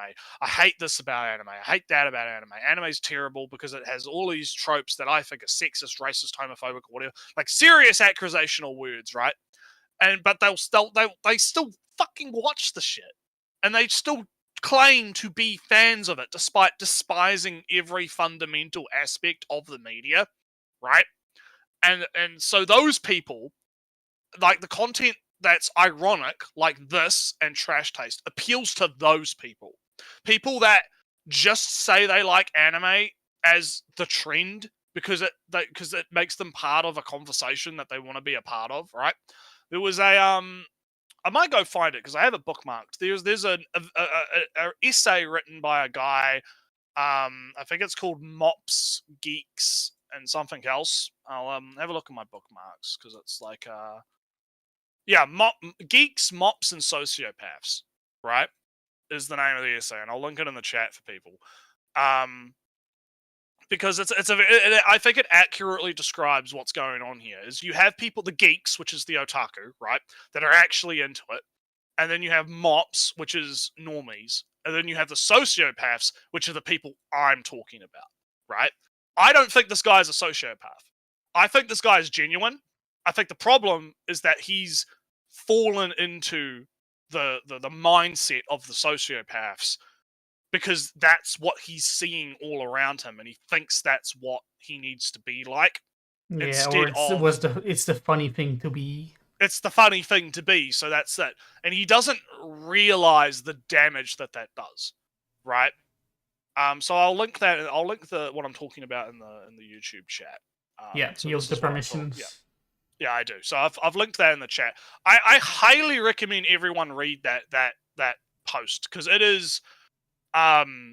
It very much, like, because it's talking about subcultures in like the 2000s, right? So it's very old. It's an old post, and it's talking about subcultures from like around like the very old days, right? But a lot of what it's talking about, I personally think, applies very neatly into what we're seeing today in the anime subculture, where you have these groups, and you have the sociopaths that are opportunists that just want to use the subculture for their own personal ends, and the mops that don't really actually care but claim that they care, right? And then they fall in with the psychopaths, and then that pushes people like us that are genuine out, you know. So yeah, give that a read when you've got the time. Maybe on another stream, we might go over it ourselves and talk about it, because I think it's a very interesting. It's a very, very interesting. I haven't read it, of course, but I would highly recommend it because it's very interesting. And when you read it, oh yeah, sorry. Yeah, but no, chat. You can gain social cred from liking or hating anything if you just need the right crowd. Yeah. I would highly recommend reading it, because when you read it, you'll start to have like light bulbs go off in your head, and you'll be like, oh shit, this actually, like, things start to make a lot more sense when you understand it, right? When it clicks, right? So anyway, we kind of went a little bit off topic again, but like, yeah, this ironic trash stuff. This ironic trash stuff is just, I hate it. I hate it. Let's not mention it again. We're talking about it. Well, he's probably going to mention it again, but we'll see what happens. So when will this happen? I mean, it's kind of happening right now, actually. I looked up 51 anime that were adapted from sites like Shousuminaro. I wonder how many times I said that in this video. And I did the math. On average, it takes 5.7 years, basically 6 years, for a story posted on there to become an anime. So this is interesting. He's done the legwork. Like you said. It appears that he has, right? He's done the legwork. So this is what I mean. This guy, I believe, is genuine because of this type of thing, right? Like, you wouldn't do this if you weren't genuine. You wouldn't try and trace back and try to come to because I don't even think you've tried to come to a numerical average based on your own research, have you? I don't think it wouldn't take too much effort by now. It wouldn't. It wouldn't. Well, I mean, you've already got all the data though, right? Yeah. So it's like, you just have to analyze it. So he's gone out and he's done his own data collecting, and he's done it himself based off 51 isekais. So props to him for that, right? Again, there's parts in this video that are really good, and then there's parts that just make me want to fucking scream. You know what I mean? It's a very schizophrenic video for me, because it's like there's parts where I'm like, damn, this guy is doing stuff that I want to see more of, but at the same time, he's falling into traps that I hate. So, yeah, let's keep going. Low fantasy Dungeons Appear in Our World archetype started around 2017, but it didn't dominate the low fantasy genre until 2020.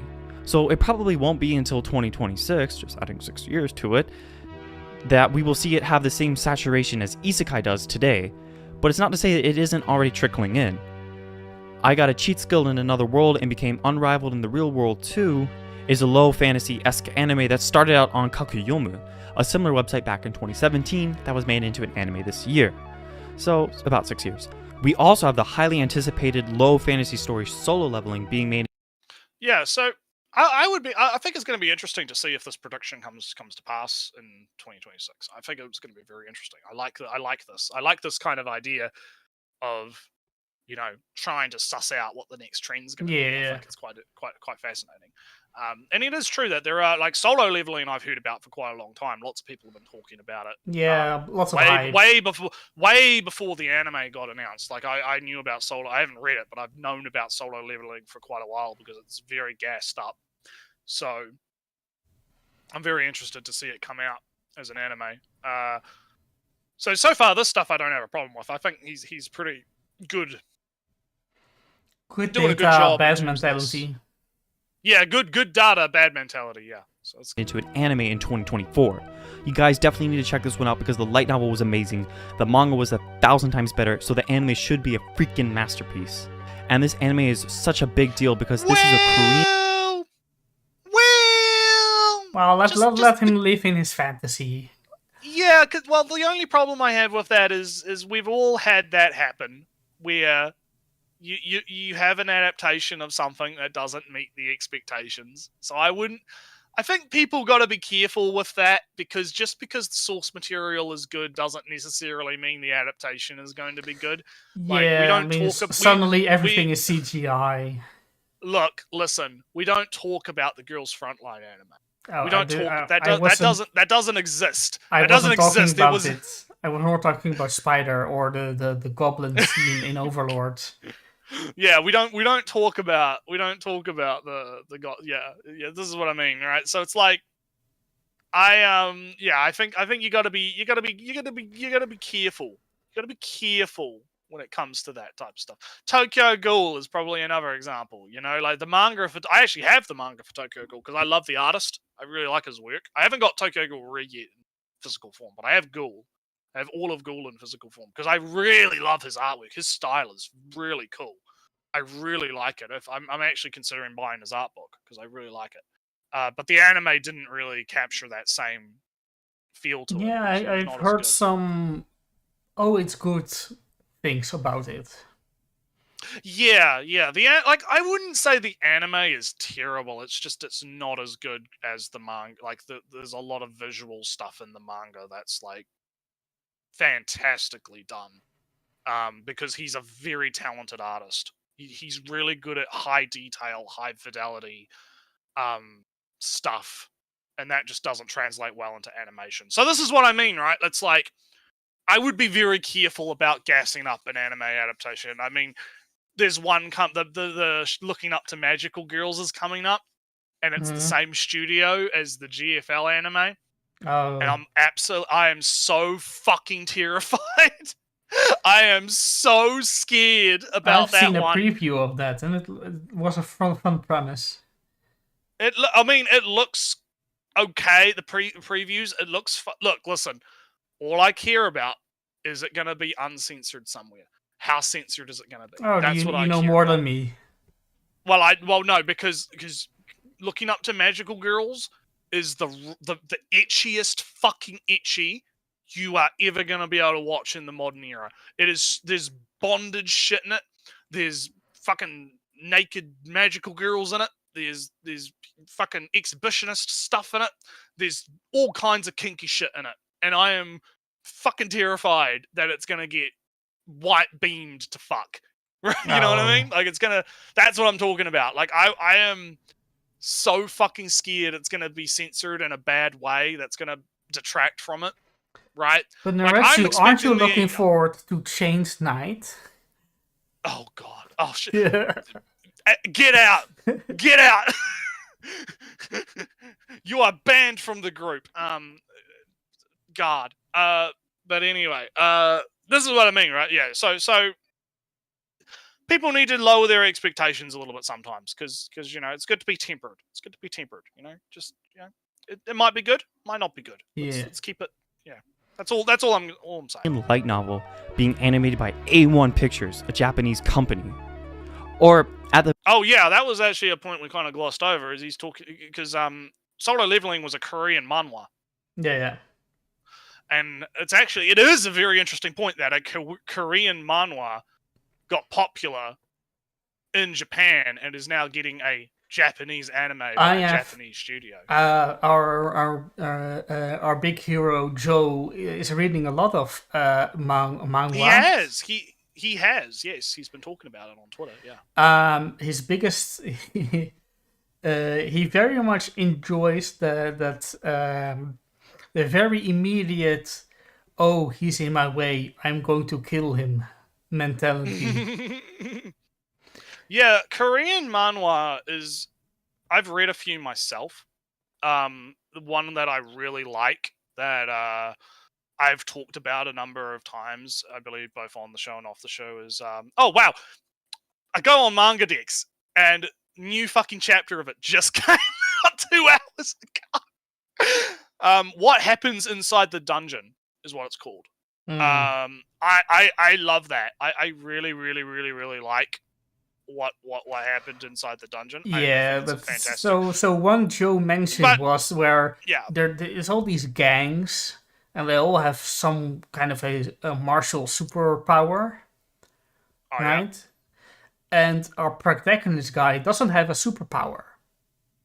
Okay. But one thing, these are all high school gangs, right? And they all have their martial superpower. Either real superpower or just good at martial arts thing. Yeah. I get what you mean. Our protagonist doesn't have a martial superpower. He's an adult. Who looks young. Oh my god, that every fight is according to Joe. Oh damn! How is he so experienced? So manhwa is a very interesting thing to get into because a lot of them have this sort of phone post format where they're designed to be read on a mobile phone. Yeah, I don't like that. Which is I know you don't like that, but I think it's interesting because sometimes it's hard to get that through when you're looking at it on a monitor, right? And I don't read my manhwas on my phone, but I feel like there's it's very much made for that medium, right? Where it's like you're scrolling on the train. Yeah, I can believe that. You're reading the manhwa, and you're scrolling, and the way that they draw it is very they'll do things with the paneling that lead into that format, right? So it's a very different way of going about things, and that's what makes it really interesting. So it's interesting, but yeah, back to the main point of the video, right? It is interesting how we're now having this crossover between Japan and Korea in terms of manhwas getting popular in Japan. Well, there is Black God before this one. Oh yeah, there was a few before that. Yeah, obviously. And freezing. But I'm talking about the overall trend recently, right? It's very recent. Well, I mean, I remember Black God, which adaptation was kind of disappointing, and Freezing, which got censored to hell, as far as I know. yeah, Freezing was a fun one, yeah. So maybe there's more. It would be fun to have more. Yeah. And Dr. Stone is kind of drawn by a Korean artist. All right, let's continue. At the very least, even if I am wrong, this really goes to show how long it takes for a light novel to become an anime. And how much of a crapshoot it is since over 1 million stories published. No, I can hear your disapproval in your voice. No, not light novel. Say web novel. Say self-pub web story. Say something that's more accurate than light novel. Light novel means published. You're doing my thing. You're doing my thing with the nitpicky. No, it's not really nitpicky, but I get what you mean. Light novel means it's already published. That the publisher is behind the work. That it has a reputation behind it. It has a physical book that you can. It go has out merchandise, and buy at the bookstore, probably. Probably, yeah. There's a big difference. But anyway, we're almost done. On sites like this, yet a little over 50 became an anime. But for sure, the tides are changing for trash anime. We should expect nothing less for its replacer to be. Nah. The tides are changing for trash anime, And now he's just saying in another, and it will be just the same. I'm not gonna go on the same rant again, but The tides are changing, Nretsew, and it will be the same. That means the tides... It'll be the same. Yeah, high tide, low tide. The same old self-referential isekai tropes, just reskinned under a new genre. Where is the self-referential shit? What do you mean? I suppose that it's kind of annoying because Konosuba said Konosuba was written in the same year as Mushoku Tensei in 2016. No, it's too late. That's what I mean. 2012. That's what I mean. Like, I don't know where this like all of these isekai are just self-referential. I remember it correctly now. Mushoku Tensei was written in the same year as Konosuba in 2012. Mushoku Tensei, the godfather of isekai. Konosuba made already the joke of the guy who thought he was getting hit by a truck but didn't. That was in 2012, before 90% of all the isekais that we know. So the self-referential was their day 2 of isekai. Yeah. Well, I guess my problem is like, what does he mean by self-referential? Yeah, but I guess that he means two things. He means two things, in my opinion. One, jokes about how you get to the isekai, which Konosuba did day 2 of isekai's existence. And things like wacky premises, like being reincarnated as a sword. Okay, so my problem is when I hear self-referential, I think it's directly making a meta commentary reference on that. But that was Konosuba day 2 again. Yes. Yeah, but that's what I mean. That's not every single isekai. Yes, because there's a difference between Truck-kun showing up in another isekai and that being a direct reference to another isekai. Does that make sense? Yes. Like there's a difference between they used the trope of Truck-kun because Truck-kun is a trope versus I'm going to have Truck-kun because I want to directly reference this other isekai that had Truck-kun. So the start maybe I'm just splitting hairs here, but that's what it feels like to me, and why I kind of feel like I have a problem with it. Right. So the start of Overly Cautious Hero had the goddess summon somebody from Japan. And why did she choose to summon somebody from Japan? Because they know isekai and they would be getting up to speed faster. Right. That's self-referential. That's what I would call self-referential. Yeah. But my problem is like he's acting like every single isekai does that. That's where I have a problem. Because I don't think all of them do that. I think some of them do. Some of them do, yeah, but not all of them. Taking this anime, kind of a output perspective on this, the problem again is that older stuff gets adapted later. So yeah, people think that the older stuff is actually referencing. So the girl, stuff, the magical, not actually the princess, the tomboy princess, who can't cast magic, and the pretty prime minister's daughter who can't cast magic, that was written in the same year as Mushoku Tensei, came out 2 years later in 2002. You would perhaps think then that magical, the super gay princess was kind of a riff on other shows and was written in 2018 or whatever. But no, it was written in, way early. And that makes you very unable to gauge how self-referential something is. Yeah, it does. So yeah, that's kind of what my point is. I guess I don't like, because it's kind of like it's a meme, It's like, it's isekai is self-referential. It's the same as like the wish fulfillment meme, I guess, right? Where they just keep saying this thing, right? And it's almost like the more they think that the more they say it, the more it makes it correct. But that's it's not assumed actually to true. be true, but never proven. Yeah. So yeah, let's finish it off because we've got a few seconds left. And when it becomes pop, forget Isekai even existed. Just like Battle School harem anime, you'll stop and say, "Holy shit, this is some hot garbage." Thus, the cycle continues. Don't forget to like and subscribe, and thank you for watching. Okay, there we go. All right. That was an interesting one. An interesting one for sure. Yeah, I like the good data, bad mentality. Yeah, if we were gonna title the video like we would if we were doing this as a normal video, that would probably be the title. It'd probably be good data, bad mentality. And I agree with that assessment. Like my final thoughts are basically just there's some good and there's some bad in this video. There's a lot of stuff where like I hate the trash stuff, the demeaning of authors, the demeaning of works, the thinking everything's trash. I hate that stuff, right? I don't have to repeat myself on that. But I think that he is genuine and it's good data and it's good that he's talking about stuff that other people have neglected up until now. And I think that some of his conclusions based on that data are fine and solid and not bad.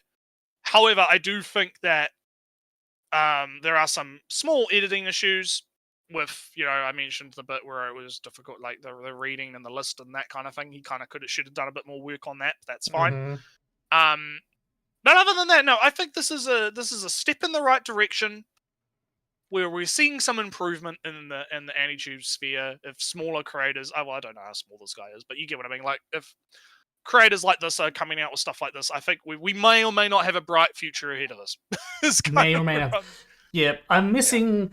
I still want a little bit more because I do too. Yeah, I'm missing some more industry things, a little bit more of that side of he misstated that it took 6 years from a light novel. No, it's from web novels from the shows that we cite. We mentioned in my rant about trash taste that the industry perspective is sorely lacking within a lot of this. Well, so, and more of the more higher brow, I guess, thoughts on anime, a little bit more broader perspectives, and a little bit more in-depth ideas about, whole swaths of time periods. Like, that's kind of, I'm lacking that a little bit. I am kind of disappointed in the lack of detail about the next wave, because he has identified the next wave, but he can't tell not much else besides main character gets dungeons appear in a world, main character has a special thing. Can he name a title or two? Can he say that one of them already has a light novel? Yeah, some more examples, I guess. Because he has said there are like 2 of them that already had an anime. What are those 2 animes? Yes.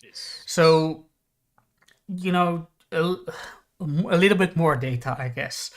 A little bit more data. It's like I said. It's a small step. Baby steps. We're getting there. Yes. We're getting there. And I don't like his assertion, his mentality of, the next wave of trash will be coming. It will be the same with a different name. That's not how you enjoy media. That's not how you... I'm going to gatekeep enjoyment of media and say you have to enjoy media to enjoy media. You have to actually like the thing you're talking about. And preferably not demean it by calling everything trash, and the next wave even also trash. But we've kind of gone over that a few times. Yeah, so people get other things, not placing stuff in a chronological order. Some years, naming some year dates would be neat. That would maybe clarify things, like if you can set the date of the start of the anime boom whatever year you want, but set a date or something and say, look, in 2000 whatever year there were lots of writers, and then 6 years later, the lot of isekais came out. Now it's this and that, more dates, more data. And yeah, like I said before, a little bit of a mismatch in what he's saying and what he's kind of wants to say, because we know what happened in the popularity of isekai. When did it start? It's not a lot, but it's stuff that I want people to know more generally. Right? Before isekai is over, I want people to know what isekai actually is.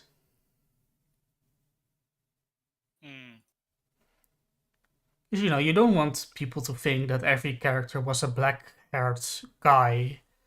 You want to know that there were 2 protagonists that were super gay. That's things you want to know. You want to know that one is a very about a very flawed character, and that the isekai in general is kind of an anxiety and a surrendering to society, giving up on society. You kind of want people to know that generally. It's not the scope of this video, but it's things you kind of want people to know before this disappears. Yeah, it is. Yeah. Any other thoughts, Nretsew? No. I've pretty much ranted myself out a little bit. So should we go to Joe's tweet for a second? Yeah, if you want to bring that up. All right. We'll see what Joe had to say about it. I'm also responding to something on Twitter, so I'll let you bring that up and read it out for everyone. Yeah, it's on screen for me anyway. Or no, it's not, right? It's hard to tell for the YouTubes. No? Yes. Yeah, it'll show up in it. Yep, there you go. It's up. There you go. Oh, it's more of like for you than for me. No, it's fine. Yeah. Joe says, so funny enough, on Shosetsu there are a lot of works that are just general reincarnation. Stuff like, I got kicked out of a party, but it turns out my healing class was actually SS rank. It's quite numerous. It's not just reflected in too much anime yet. And here's Basement or Ogre, which I assume is the author of this. I don't know. Is he? Isn't he? No, it isn't. I guess. I don't know. Otherwise, it's somebody on the Twitter. It's somebody on the Twitter. I thought I had the brief thought that he was the author, and I would be very disappointed in him if he actually was saying this. Basement Ogre, a random guy. Is he a random guy? Oh, he writes for a couple of sites. Oh, okay. That's even worse. Yeah, anyway. I still categorize them as isekai since they follow a lot of the same story beats. What would that make them post-isekai? Post-isekai? Oh my god. No, it's Naro. It's always Naro. People need to know what Naro is. Also, not related to isekai in general, but broadly Naro, Joe speaking. Specific beats have their own tags. These sites categorize a bit differently from how you see here. They split up settings and genre styles separately, so there's more of a mix and match that leads to a lot of crossover, if that makes sense. And then Gion, unrelated, says usually the protagonist isn't reincarnated, they just live in a fantasy world. Yeah, I am. Well, it's still his perspective that the low fantasy dungeons are the next thing. If Joe contends that it's actually just regular reincarnations in the sense of redo of a healer, Because Redo the Healer is kind of a general reincarnation. Right? There's not... it's not an isekai. So it's just a regular guy that gets a second chance, and he takes that chance for revenge. Right. There you go. I've addressed my Twitter drama, so now I've got the stream open. I can see the things better now. Oh yeah. Samu always back with food and drink. Oh, food. I wonder if any isekais where the dudes get reincarnated as a god or concept. Not that I'm familiar with. I'm not good enough at Japanese to read the shousetsu directly. So I unfortunately can't say that somebody gets reincarnated as a god or a god of.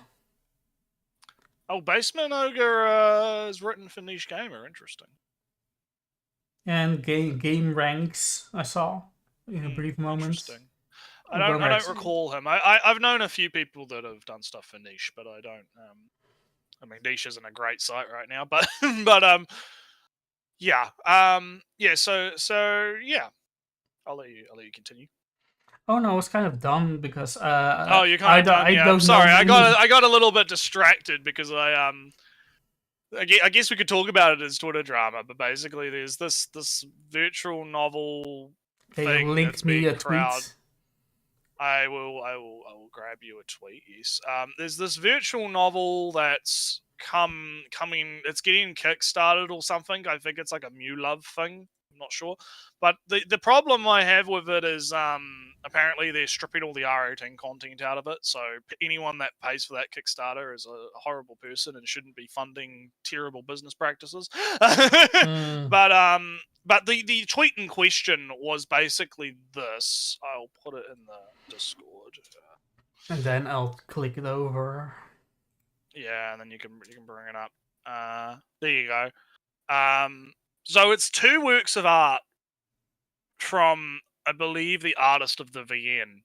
And there's a lot of... I basically pointed out the tree and the hand on the hip and was like, yeah, what's going on there, bucko? what's going on there? And I had the OP of the tweet come in and say the hand doesn't look too bad, and I can agree the hand might not look too bad. It's probably not AI because the arguments right now are, oh, it's AI, right? And I'm not gonna I'm not gonna make the direct accusation that it's AI, right? I'm not gonna do that. However, I think the tree. The corner of the tree looking a little bit iffy, you know, and the hand on the hip looking a little bit bent too much, especially when you compare it to the first one. I don't really think that that's a change. Like, there's subtle changes in the work that make me question, is what all I'm saying. Well, yeah, I think if anything is AI, I would say more of the background is. Yeah, like maybe they just did the background as AI. There's an example that you might not be able to bring up on screen because it's a Dakimakura, but there's a Dakimakura that the OP posted that 100% looks like AI. I see it in a small screen. Yeah, so I don't think it should. I don't actually think it might be scrolled down in the replies. I don't know, but it's I look at that Dakimakura and I'm like, that's got that stable diffusion look to it. So I'm not gonna make an accusation and be very heavy-handed on it. I'm asking questions is all I'm saying, right? And so I had someone else actually a guy that I'm semi-mutes with, he quote tweeted me and he basically said nature hates flat edges. The tree is a layer of mistaken Photoshop. Near it is a flat edge, which is impossible with AI, but entirely possible with minor blunders. And then the hand is an anatomy fix. You can tell by trying the original yourself. and you'll get a cramp. Lol. Yeah. So there's reasonable explanations, I guess. So I'm not, I played to around me, with I played around with AI, but it's not yeah. me playing around with AI a little bit. Me, It's not worth because to the me, trouble. yeah, because I'm getting personally attacked because I'm like I'm looking at like the pose and the hands on the hips, right? And I'm like, I mean, I guess both would work, but I feel like having having the wrist bent like that, flat. I actually feel like the new one would cause more problems than having your hand sit, flat on the. I don't know. Basically, there's some minor drama going on about this nonsense, and I made a stupid, silly tweet, and people are getting on my ass. Is basically what's going on. Yeah, it's not AI. It's not worth the trouble if we're going to suspect every art from now until the future. Yeah, and that's why I was just making a funny meme. Okay, I wasn't trying to be an asshole. You know, like I was just being a funny meme man. I don't know. But that wasn't even the Twitter drama I wanted to talk about. Oh dear. Because the actual so I guess since we're talking about Twitter drama, we could transition. I don't have a tweet specifically for this, but I wanted to talk about Ellie. Do you like incest?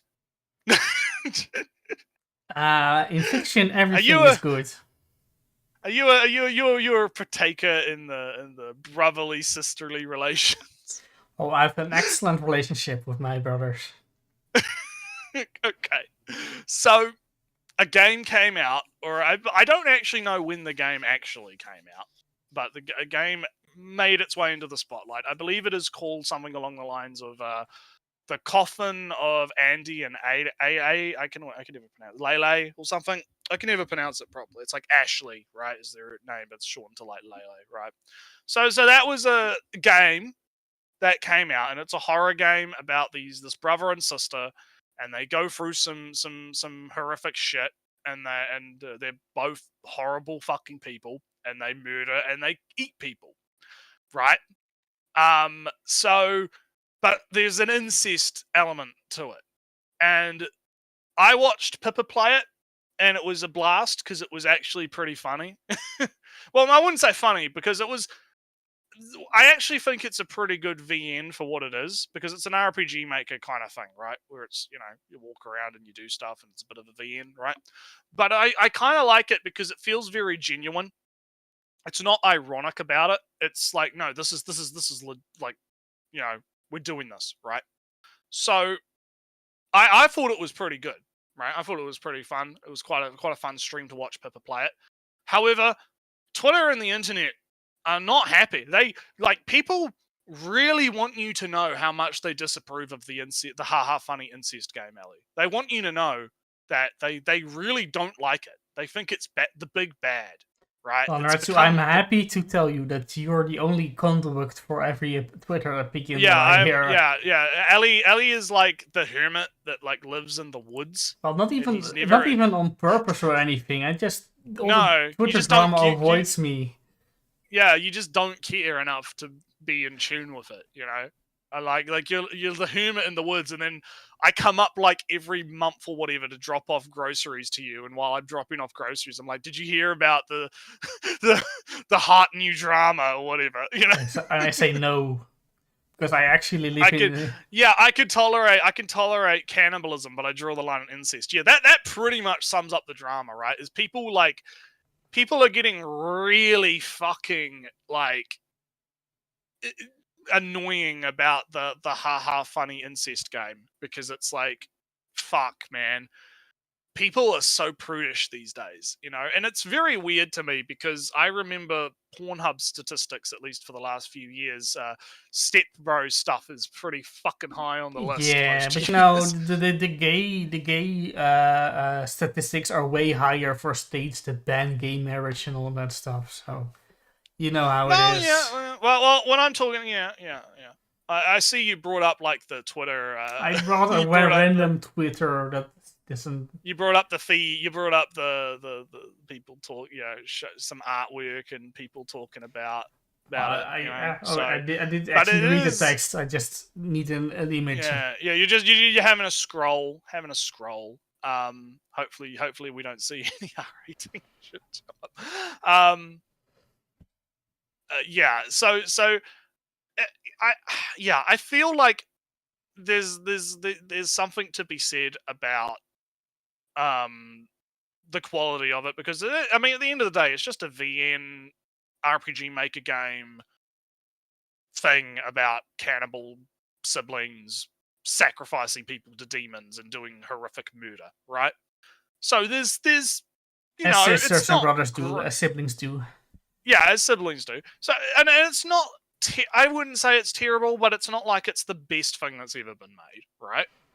And I think that if people would just shut the fuck up, it would probably go away in like a week. People would stop talking about it. The problem is people can't stop talking about it because everyone has to know how much I hate it, Ellie. Everyone has to know. They have to know. I have to tweet about it all the time. I have to post 50 billion memes about how bad it is. I think there was some fucking like Hotline Miami clone about like bike drivers or something who posted some meme about how bad it was because of incest or whatever, and I'm like, fucking Christ. Who cares? And I think the reason for this, right, is because the creator of the game put out like an artwork that was basically along the lines of like, deal with it. Like cope, sieve, and dilate almost, right? So it's one of those things where these people, they can't like browbeat the author because the author doesn't give a shit. And so that all they have left is just autistically screeching about how bad it is, despite the fact that the game has a positive rating on Steam and people genuinely seem to actually like it. So it's fucking it's one of those situations where it's kind of wild. My most controversial opinion on video games is that Cyberpunk 77 was good on launch. Well, I mean, I don't know if that's controversial now, but it's let's see what the chat's got to say. We got I could talk. Yeah. When is Twitter generally happy? Never. They're never happy. There's always something. That's what I mean. It's like this flux outrage over this game, like, it would have been gone in like a week or two, or even less than that, if people would just stop fueling the things that they hate. Here's my thing, right? If I don't care about something, right? If I genuinely don't care about something, I just don't talk about it. Because what's the point in talking about it if I don't care about it? Like, I'm talking about this because I care about it, and the reason I care about it is because I'm getting really annoyed with having to see fucking tweets about it constantly in my feed, right? Like, I have a friend on Twitter who has muted like all of the keywords for this game, and he still keeps getting fucking tweets about it in his feed. So, and I might not be helping that because I do retweet some people that make some good points, right? But it's like, for fuck's sake, like, come on. It's the universal rule that you get a buckshot every time you shoot your opinion unprovoked. They would not. Yeah. It's so annoying though, because there's always something that comes around and people get really annoying about it, and I just kind of, it's like I just want people to chill out, I wish people would chill out. It's like, if you don't like it, you don't like it. That's fine, right? If you don't like the incest or whatever, you find it gross, and it's like, that's a perfectly reasonable take to have, or whatever. However, my problem comes like, okay, then just say, "Oh, I don't like it," and move on, right? Like, Some of you say that, but Twitter is about shouting an opinion. Yeah, exactly. But I want people to know my opinion. It's like, maybe it's an autism thing because I don't have that drive. I mean, ironic considering we're on a fucking cast where it's nothing but us talking about shitty opinions on fucking videos and shit. But like, I don't have that same, man, I have to tweet about this constantly, I have to constantly be tweeting about it. Oh god, I hate it so much. It's like, if it's relevant and it comes up, maybe, but like, yeah, it's Nretsew, one of so those we things. transition into our ending fun things we did or saw. Oh no! Oh no! So someone responded to my Okay, this is funny. So the person that was the OP of that tweet about the AI, maybe not AI thing, is responding to someone in my comments using AI. no, trying to argue that the alleged AI image's hand is fine, using, I shit you not, the fucking 3D models in Clip Studio Paint. Now, I can tell you right now, the 3D models in Clip Studio Paint are not the thing you want to be using for judging whether or not a wrist can bend that way. Okay? Because you can fucking contort those fuckers into... Because I use those. I use those 3D models, right? In my own work, right? So when I'm doing drawing, I use those 3D models because it's a good cheat to not have to do structure, right? However, I'm not going to sit here and argue that those are, one, anatomically correct, and two, like, if you pose them and if you muck around with them for more than a nanosecond, you will know, like, I could probably bend that wrist to the point that it would be inside the forearm, right? So I just generally see, I don't see the hand be in the same pose as the image, the blue haired girl. Like, here's the thing, right? If you look at your own wrist, right? Yeah, you can bend your wrist like that, and you could do that.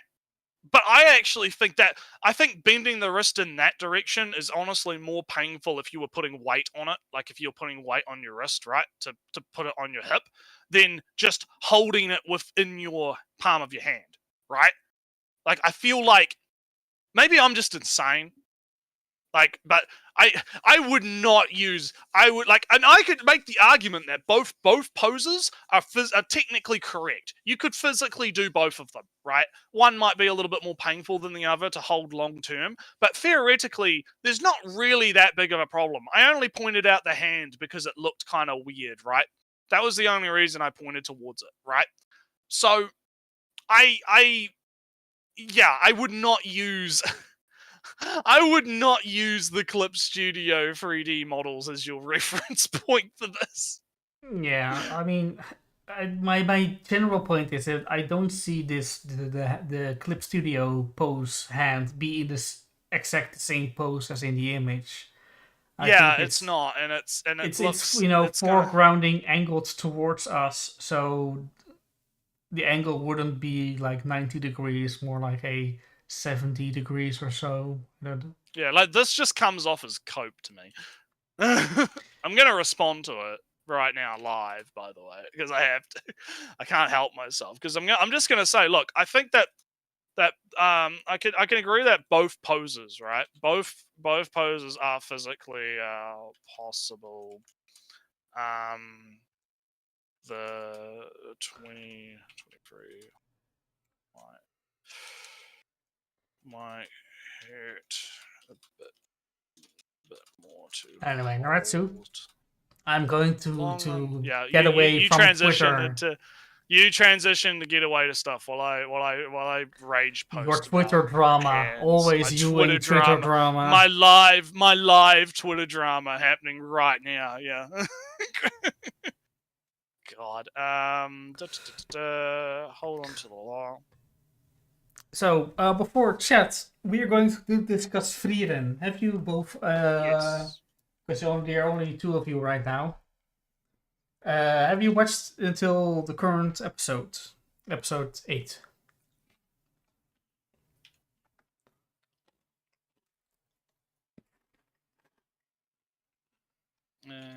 Yeah, I'm up to the most recent episode. Yeah, so depending on your answers, we'll talk about everything or not. Yeah.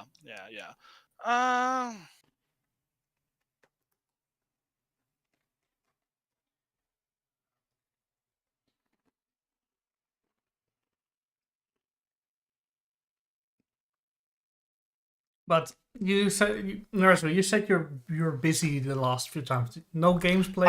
Yeah, I've been busy the last few weeks, and the last few weeks have been very stressful, mostly with IRL stuff that's been going on that I'm not going to talk about on stream. But I have made the time now to catch up on the animes, so I have managed to catch up. Yeah, I've been painting my house a bunch, so not much time for my own games. Oh, I did play Mario Wonder a bit. I've been hearing mixed things about that. What's the mixed? Because I mostly heard. I've heard some people say that the gameplay is a bit and I've seen some people say that they don't like the style that they went with for it. I'm not. Again, I don't really play the Marios, I don't have my Switch yet, so the meme about my Switch. Remember, guys, every dollar donated will go towards Nretsew. All $0 of ad revenue will go to the Switch. I don't know much about the Marios. I'm not very knowledgeable on it. I'm just saying that from what I've heard on Twitter, there are a few criticisms about it, but I wouldn't be able to argue it because I don't know enough about it. I think it's so. That's why I want to know That's why I want to know your take, basically. So, what's your take on it? Art is good. Expressive. Apparently, it's 3D, although it looks very painted or sketched, with coloring paint. Color pencils. Art is good. It isn't the game of the year, as of course something like Baldur's Gate or Zelda is, but it's fun. I'm playing a couple of levels every time I play, half an hour or so in between painting another wall. Stages are fun. The wonder gimmick is fun. You don't know what's going to happen, and you see the big thing, the big flower floating about, and you'll try to guess what's going to happen. One time you'll transform into a wild thing. The other time a big cannon is going to shoot at you. Yeah, fun times. Not finished it even by half, but I'm going to grind. The wage life, the wage worker life. In the free time, I'll play my few levels of Mario. And as for a little bit meta, perhaps, but as possible streams. I have been into Star Sector lately again. So I think you mentioned that before, yeah. Oh, I did? Oh, and I'll mention again. Oh, you mentioned it as something you might play while silently sitting there. Playing yeah. True. Yeah, but also I like playing chess, so I might play random chess games and kill every engagement on this channel. The little we have. Yeah. Well, like I said, I might pop in and just do Minecraft or something. I don't know. It will depend on how I'm feeling. So now that I am free, I'm now free from my. I'm free then. Free. Hang on. Oh well, now I'm not. God damn it. Yeah, okay. I'm not gonna worry about that now. Yeah, it's time. Yeah, we're free then. We're free then. Yeah. Let's talk about the free then, shall we? So I'm now our two chatters haven't indicated they'll are watching or will be watching free then. So I'm going to unlock. We're just gonna talk about it anyway, because fuck it. Mute now if you don't want to, I guess. Yeah, I guess. So anyway, I'm very much enjoying it. I think the last 2 episodes were very interesting, especially with the world building aspect of the demons. I think that stuff is fascinating. Descendant from monsters who cried help. Yeah. I like this. I mean, total demon death alley. Total demon death. But I think that's interesting how it's a very these are objectively evil, right? They are an objectively evil classification of creature. Well, they're not even human. In the sense that there are actively evil to humans, but not each other, because they are perfectly fine to communicate with each other without killing them. Yes, there's an interesting thing going on there, which I think is interesting, and I'm wondering how that's going to progress as the season goes on. I'm fascinated by it. It's not a because obviously you've had stuff like Goblin Slayer, right? Where Goblin Slayer's like, yeah, the goblins are an objectively evil fucking blight on the world, right? They're Yes. raping and killing and doing all this stuff, but the difference there is they don't. Well, they do speak. Like there was the one in season 1 that spoke, right? The Goblin King, However, right? Yeah. the Goblin King things or mage thing or whatever it was, that one spoke, right? But in Farron's case, I'm always going to say it wrong because I'm terrible. Farron's case, it's more like they're like they're intelligent, and they're intelligent enough to speak to trick humans, but it's implied heavily that they're still beasts and monsters, right? Well, which is very fascinating to me. I'm going really, a little really bit. interesting. I'm going a little bit against the show's characterization, in that you have Leugener, and you have Draad, and you have Line, as I thought she was called. Yeah, something like that. Those three are perfectly able to work together, communicate, make plans, betray each other's so it's not that they're like they're clearly intelligent. Yes. But there's something else going on, right? Like it's not because they're described as beasts that can talk, right? So Yes. It's like they're intelligent beasts, right? That can talk and do plans and do things and centrifuge and stuff like that.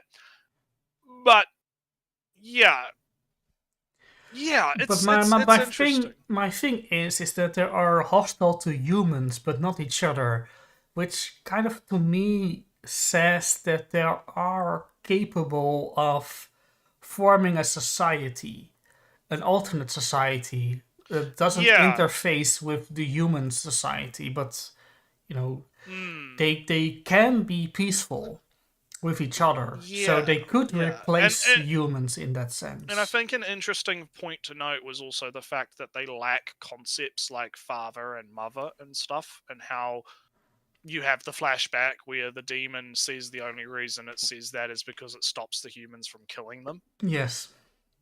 And there was an interesting thing there, like, with that demon in particular in the flashback, it killed the chief of the village to try and give the daughter to the girl that she killed the daughter. Like, it's almost like they're intelligent, but they're like there's something missing, right?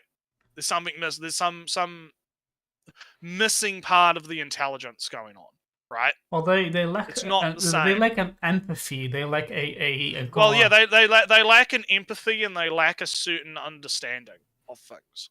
If that makes sense. Also, they just don't care enough about the human experience. Yeah, that could be it too. And I believe it's implied they eat humans too, so there's that. Because they prey on humans. So yeah, there's some. I just think it's a very interesting, and I've not seen another series do something like this, because usually when you have demons in these kinds of settings, they'll basically just be like another race, like it'll be like the demon race, and they'll pretty much be the same intelligence as humans, but they're just got the demon horns or whatever, or the demon powers, right? Yes. Something like that, right? Or they're like spiritual demons or something, right? But they're still intelligent to the same level as we are. In this, it's a lot more complicated, and I think that's fascinating. So, but really this Frieren, the show, the series in general is kind of not very concerned. It takes effort to build experiences that are based on their innate being. In a sense, humans have the human perspective. Frieren, being at least 1,000 years old or so, has an elf experience where she's very detached. Time passes by her. super fast. To her, like a few years of whatever Prison doesn't or mean anything. research Yeah. or whatever. Yeah, time to her is very different because she doesn't. It passes by her for every year she experiences like a day, and her attitude and her behavior and her wants and needs reflect that. Her lack of hurry reflected. Demons also have this alternate experience of the world, where the human compassion doesn't exist. So they are kind of, but they also don't care enough. They don't have the compassion or empathy to try to understand, which lead them very much in conflict with the humans. But they do, like I said, they can cooperate. They have cooperated. Aura has the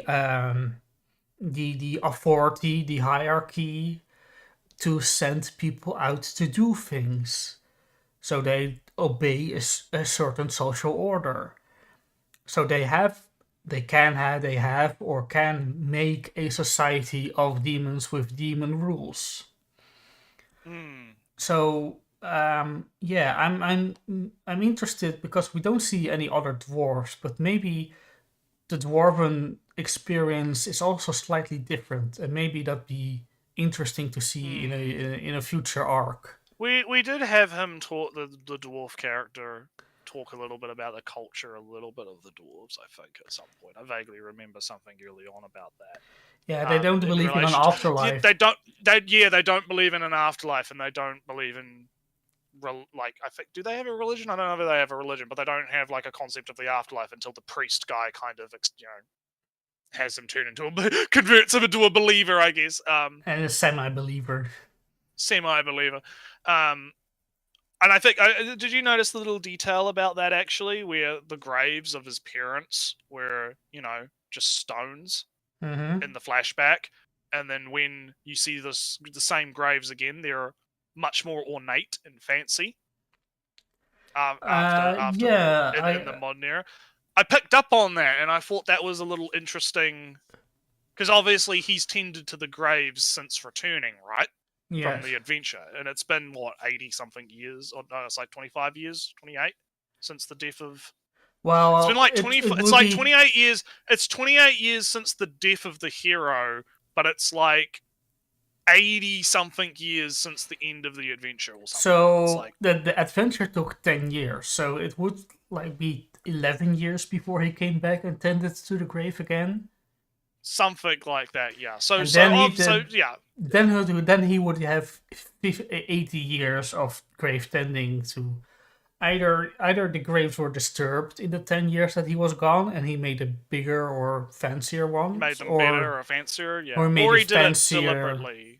Fancier in the 80 years I just thought it was a very interesting touch. I thought it was quite, because it tied into the flashback, and I think it was something they deliberately put focus on in the episode. So I thought it was interesting. Like, it's a little. But yeah, the anime has just funny details in general, like Fern reading the book of magical history after Quell got killed.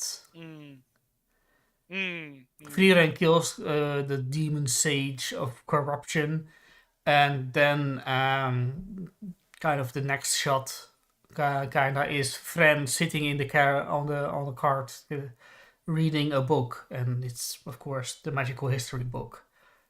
Yeah. And then there's obviously the little joke about seeing through clothes. It's so small. So it's funny because it's so not a joke, actually. It's so it's passing. not. It's great. It's quite good. Yeah, I like it. I did hear that there was one of those little jokes that I think got cut, which was when Farron was talking about how elves don't normally seek romantic interests that much, and the purple-haired girl, supposedly in the manga, when she's thinking to herself, like there's in the panel, there's like, she's thinking to herself, maybe that's just you. Yeah, Kind of like you don't care about romantic interests or something, and apparently that was not in the anime, and I noticed that wasn't in the anime, but I saw that panel get posted on Twitter, so I thought, oh, okay, that's interesting that they didn't add well, I that mean, little that's this internal time. monologue. It would take like a half a second to cut to Fern, then Fern saying the line for 3 seconds. I guess. I mean, and it's then... not a major deal. It's not like, I'm not saying it's good or bad. I'm just pointing it out as an interesting thing. It's interesting. The differences between, this is what we were talking about before. We were talking about bloody differences in adaptations before and whatnot, Yeah. and how, so this is one of those cases, right? So, but I've been finding the series to be really, really fascinating, because it's certainly different than a lot of other shows that have been coming out, and it's very unique in both its style and its how it goes about itself. It has the same grainy filter as Mushoku Tensei does, I think. A little bit. It has a little bit of the grain. It has it's funny. I think in glowing terms, the anime strikes a perfect balance between world building and characters. Where Frieren always looks, 1,000 miles into the distance, because she's not really in the present ever, because that's her character. And Farron and Stark's experiences are very much in the present, so they are kind of more worried about immediate things like getting up or getting through the gate. Frieren isn't concerned about a town getting destroyed, but because the town she doesn't understand festivals as much, right? Yeah, it's too much of a hassle. I guess that something will be revealed, that's why she doesn't like them in particular. Maybe expectations or some festival that was supposed to last. She mentioned in the episode when she was talking with the merchant guy that it was like, humans do it so that they can continue to remember through generations, because obviously humans don't live as long and things get forgotten faster because generations don't pass on all of the information. And she's like, well, will people still be doing this in 100 years or 1,000 years? But I don't know why Frieren doesn't like ceremony in general. Praise, when she was going through the gate in episode 6. She has a general dislike to it. And then in that episode, it kind of talked more about the, like, why do humans do it in the first place, kind of thing. Yeah, I'm just wondering about her reasonings for liking big ceremonies in general.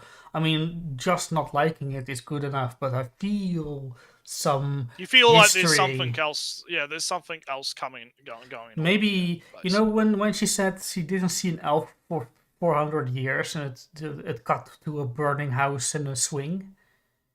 Maybe some praising festival for her the day of and then everybody got killed. We'll see.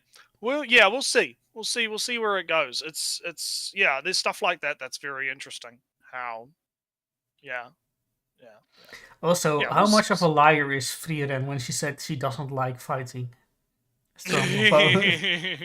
Frieren the Slayer, title drop of the century. Yeah, kind of a title drop, because I thought that was really good. She truly is. So no Frieren. She truly is Bochi the Rock. She never said. She never said that. No, because it was good. Title, of course, means something like at the funeral or attending a funeral. I believe the English one they're going with is like past Journey's End or something. Beyond Journey's End. Yeah, Beyond Journey's End is the English colloquialized. Yeah, because that's slightly more somber or profound, but her title being kind of the Undertaker is very solemn when she's at the graveyard, seeing all these people pass by, and she lives on, and it's very badass when she's, oh no, she is the Undertaker, she kills thousands of us. There's a demon. She kills so many demon. The Undertaker. So many demon die. Very cool how she's both her title, the title of the manga. There's a duality. There's a duality. Both very somber and very serious, and oh no, she's a super badass who kills you on sight. Very cool how she escaped the wire. One swing, two swing. So yeah, I would highly highly recommend. And our discussion barely spoiled anything because you have no context. Not really, no, but there's so much to talk about though, because there's a lot of interesting stuff going on, and the characters are likable too. You got the Purple Girl, you've got the new warrior guy who's shown up, who's a coward, but he's actually pretty capable. But he's just a coward. He needs to work on his cowardice. So it's it's kind of interesting because you have because he's almost like the cowardly lion, if we're going to talk about I don't know that story. Yeah, oh my god, how can I not remember the name of one of the most famous fucking stories? When Alice in Wonderland or something. No, it's not Alice. No, it's not Alice in Wonderland. The Wizard of Oz. Wizard of Oz, that's right. Yep, Wizard of Oz. Yeah, because you have the cowardly lion, you have the robot with that wants to have a heart, wants to have feelings, and they go on the adventures. So I think there's some interesting stuff going on there too. So yeah, very good show. I appreciate the continued use of German as basically descriptors of what the character is. German supremacy. Yeah, well, maybe not German supremacy. Let's not do. No, even Lord Leugener. Leugen means liar in German, so he's liar. He's lying. I don't know much or any German at all, but I picked up on some stuff. Dracht is draad in Dutch, wire. Thread. And what does Dracht use? A wire. He uses a thread. Wire, yeah. Line is a line. But I don't know what her power is. Maybe a direct line to her thing that she sees. She was shown as one, she's got perception, and two, she used lightning. So I'm going to assume it's lightning lines. Did she use lightning? I don't remember. Yeah, she was about to fight, and there was lightning that showed up. I think. I thought it was just a simple black orb. Maybe. I don't know. We'll find out. We'll find out next episode, I guess. If my best guess to her power is that she knows where you are and then shoots a direct line towards it. Probably, yeah. We'll see. We'll find out next episode. So yeah. Highly anticipating next episode. Yeah, and I haven't been watching a lot of other anime. I have, so I can talk about some stuff. Let me bring up my case. I want to talk about Shield Hero because Shield Hero is had a funny episode. The last episode of Shield Hero was fucking funny. The basic gist of Shield Hero right now is they just had a little mini arc where he freed a bunch of slaves from the village. He brought them back to the village. He had we had a little tournament arc in the Colosseum to make money to get the slaves. Big slave man, right? And he picked up White Tiger Boy and sister, and they're now at the village doing stuff. And now it's the basic general plot is Big Phoenix about to wake up, need to get the Cardinal Heroes back together. The Cardinal Heroes have fucked off all this way, the sideways, after the tortoise arc that happened. Go find, right?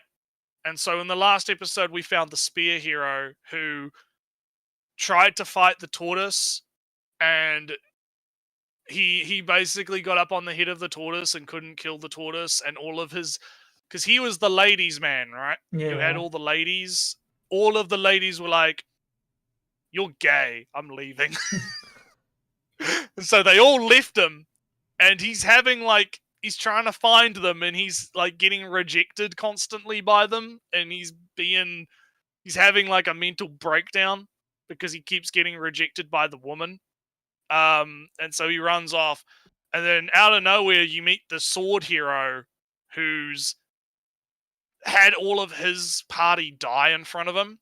Oh. And his thing is kind of interesting because he thinks the world is like a video game. He's Sword Art Online protagonist, right? He's sword hero, right? He's very like, it wasn't my fault. It wasn't my fault. Like, they were too trying low level. to deal. Yeah, he's trying to cope. He's basically in full cope spiral, right? He's trying to cope with the fact that he fucked up and got all of these people killed, and he's like existentializing that into, oh, they were just too low level, whatever. And then bitch shows up, the slut or whatever the translation decides to make her now, right? Because they changed it used to be bitch and now it's slut. So I don't know what's going on with Crunchyroll. What they would say in Japanese? I don't remember what they do. Is it bitchy or? No, I think they're using slut now. I don't know. Whatever. Oh no! I mean what in Japanese? What is the name that she? What do the characters speak? I would have to remember to tell you, and I don't remember. No, it's just Japanese. Yeah. Japanese, if you say bitch in bitchy, it means slut. Yeah. So so that might be it. Yeah. So basically, she shows up and I find it annoying because she's basically doing the same thing she did at the start, but she's doing it with the sword hero now instead of the spear hero. She's like spinning all these lies and do it. She's done something to suppress the slave crest so that she can lie again. And she's spinning all of these narratives about how, oh, it's all the shield hero's fault that your party got killed and all of this stuff. And the simp boy that he is, the sword hero, is falling for the dumb nonsense. And what ends up happening is the spear guy shows up, and the spear guy is like, bitch, please let me smash, please let me back, please. He's like fucking grabbing onto her leg and being a simp, right? And she's like, ooh, fuck off, and kicks him into the wall. And is like, I got my new boy toy now. I have my new toy. I'm gonna. Yeah. And so she and the sword guy go off, and she nearly died in season 1, but then that was like the whole trial and whatever. I'm not gonna redo all that, but so this is getting to the funny bit, right? Because the thing I actually want to talk about is coming up, right? So this is all lead up. This is lead up, right? So Spear Hero, he gets the big rejection. He gets big rejected by his queen. His queen has rejected him. He is the big depressy. He's sitting, but Ellie, the lolly bird girl, is on the table doing a highly animated lolly dance thing. She's doing the Yui dance basically on the table. to cheer up the townspeople, because there was a fight that broke out and the inn got trashed. So Theo is doing, like, it literally is like a lot the fucking Yui dance almost, but it is like, and it's like a full idol performance, right? And it is insanely well animated. It is like they spent so much time animating this one scene, and so the spear guy looks up at the cute lolly, at the good animation. The good animation, and then the cute lolly girl comes up to him and gives him a carrot and says, "Cheer up, man. It's okay. I want you to be happy. You need to be happy. We want you to be happy." And he, from that day forth, is now the big lolicon. He has now become big. I want to marry the little lolly girl. And so he shows up the next day, and the cute lolly is absolutely terrified of this. Because he is being the big simp. He is being the please let me marry. I need to hug the lolly. I need to touch lolly, right? And the cute lolly's got the little rape whistle on. She's getting ready. she's getting ready to pull the. She's absolutely terrified, right? And so the next day, great character arc for real. Yeah, it is pretty fucking funny.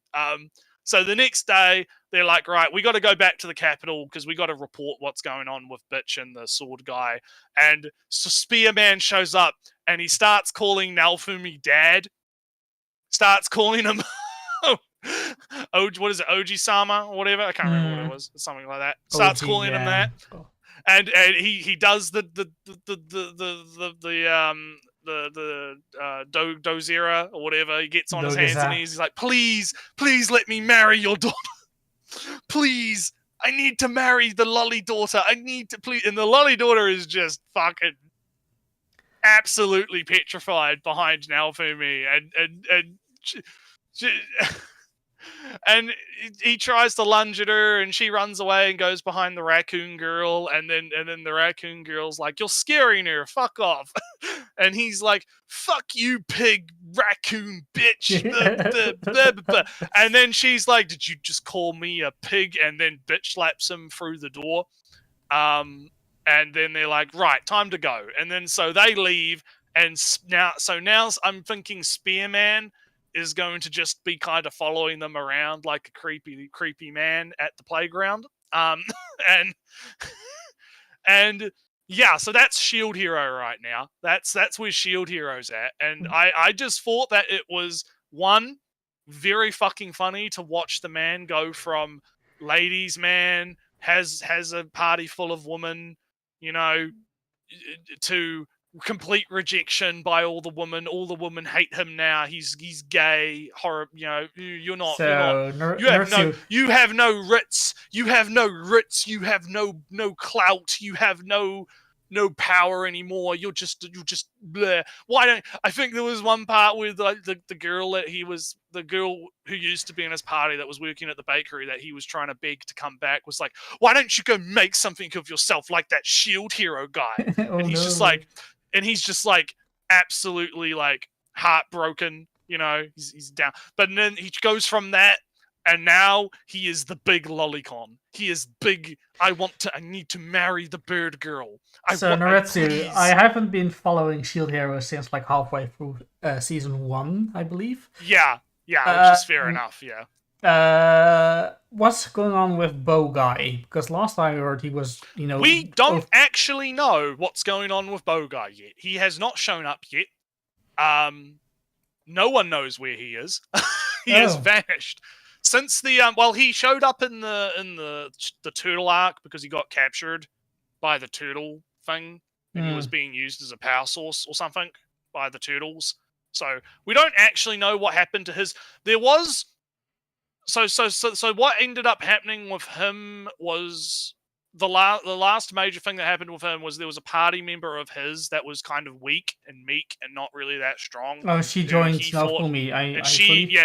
So you know that happened, right? That's kind of the last thing that kind of character-wise happened with him. You learn that he's a bit of an asshole. And then he gets captured in the turtle thing. They don't really have much of a role to play in the turtle thing, the turtle arc, right? They just kind of are there. And now he's fucked off somewhere, and we don't actually know where he is. But no doubt he's going to play a role at some point. He's going to show up. Because Shield Hero, the first season I found kind of interesting because Shield Hero guy doesn't approach the Shield Hero world as a game. Yeah, because he gets a real bad hand dealt. The other three all have experience with this world as a game in some way. or a story or something. Yeah, I because mean, Naofumi is like reading about it in a book, right? Like one page, and then he gets sucked in and doesn't know anything about it. Doesn't even know the summary. Yeah, and then the others have like experience as like a game or as like some other VR thing. So yeah, but I'm not sure if it's the exact same world, but I think they treat it like it's the same kind. Yeah. Of So Sword Guy, he very much treated it as a video game as early as the first season. He killed the dragon. He killed the dragon, and that had a knock-on effect. Yeah, and that has come that led to his party getting killed, and now he's in cope spiral mode because it can't be my fault. I didn't do anything wrong. And then I believe Bow Guy was being a revolutionary. Yeah, kind of a pointless revolutionary, just killing the guy and causing more problems than solving by causing revolutions that. Yeah, but if Shield, if the Sword Guy treated like a action adventure game, then our RPG, our Bow Guy treated it like some choice select RPG world where the king is dead, the world is now at peace. Yeah. The evil king guy. So I'm interested to see where it's going. Yeah, but I wanted to mention that very funnily, Spear Guy doesn't treat the world as a game. No, he doesn't. Although he has his own mental issues. Yeah, but first season perspective only, kinda.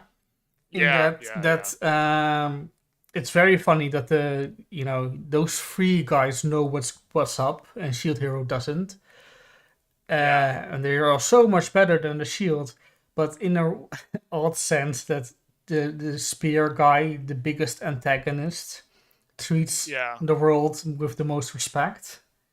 Yeah, it is interesting, isn't it? Yeah. As a narrative choice, but that's all I have to say about Shield Hero. I haven't watched any further. Yeah. And I wouldn't say it's particularly good. I wouldn't say it's particularly bad either. I just wanted to talk about it because I was like taken aback by just how well animated. I think you'll have to go and watch a clip of it if it gets clipped and put on YouTube or something, because it was fucking crazy. It was like holy shit, they put so much work into animating this lolly dance on the table. Like, it was like, holy shit. I'm like, it's like a full on idol music video from like a VTuber or some shit. It's like, holy fuck. It's like crazy. That's why I liken it to Yui's dance, right? It's like, fuck, they really, really wanted you to like see it from the perspective of the Spear Hero, because the Spear Hero, it's like he's looking up at the angel that's dancing on the, Is it the queen the of angel all... that... Is it the queen, or is it the... No, it's Foe. It's the one that's traveling with Naofumi. Fio. It's the Fio, that one. That's the one. And it was just funny to see him go from where he was to Lolicon in real time. he goes from big depressy to happy Lolicon in real time. It's like, goddamn.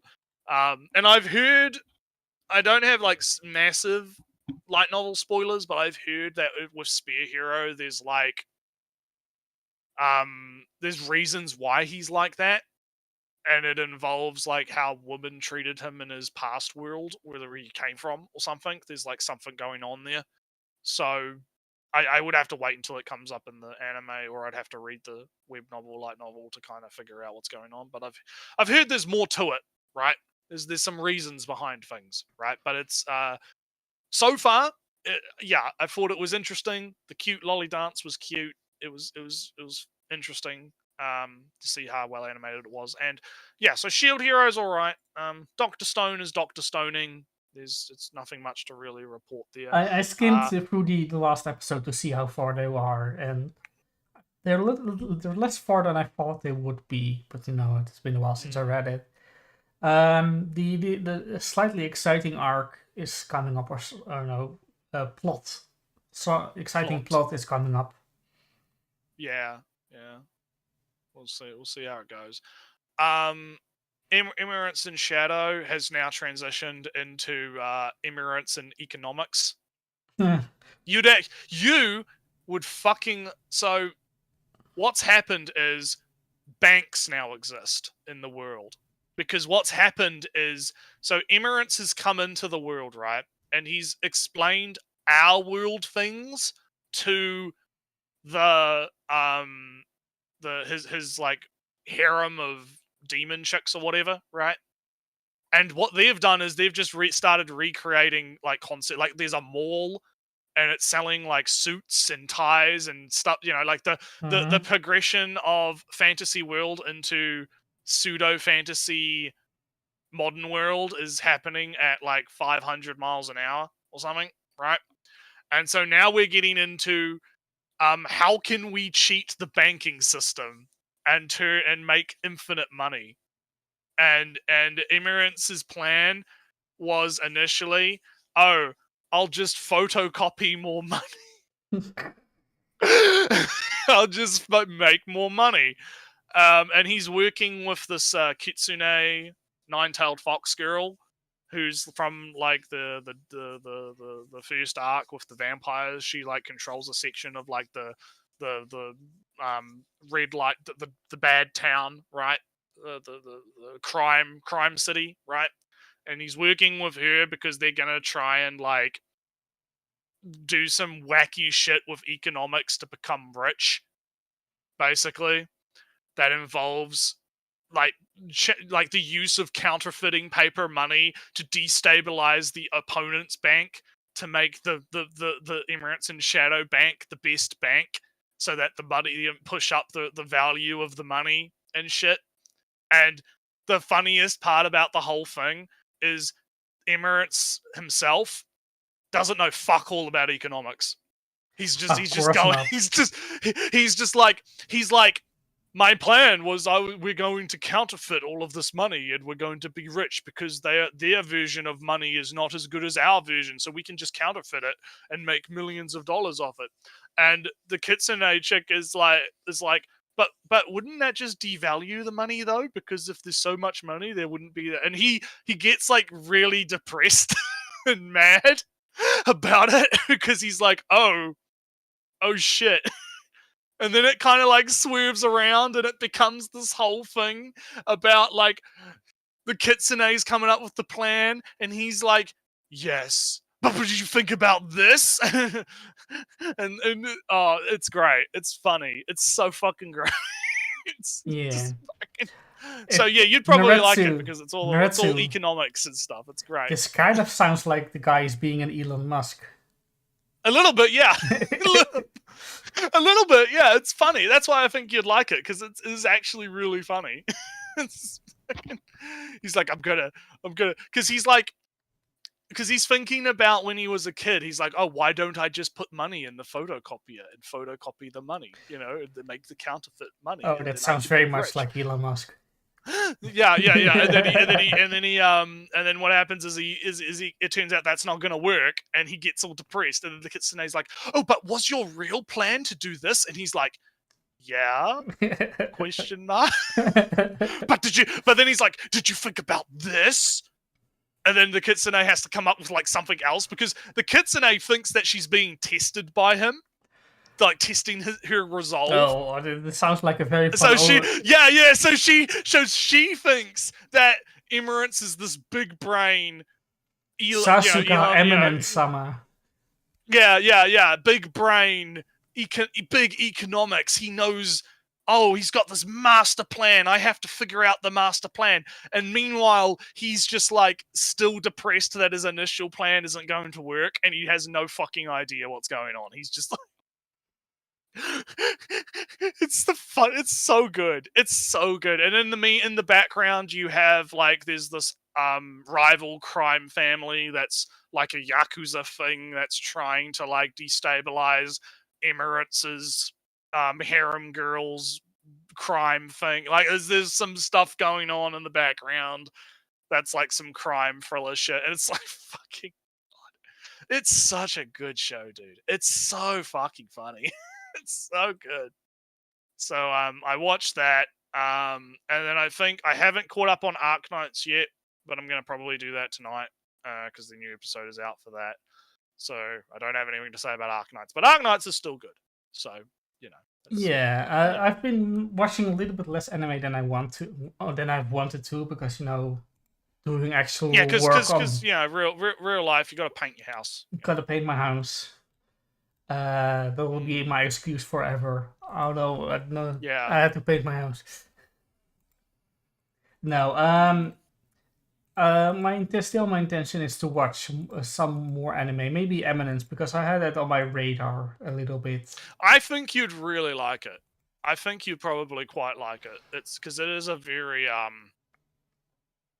It's weird because I don't want to say it because it's not self-referential. It's more like it's taking tropes and ideas that you're familiar with and then just dialing them up to like 11 and having as much fun as humanly possible with them, right? Like it's not ironic. Like it's not ironic is the key, right? It's genuine, but it is definitely making fun of stuff, you know?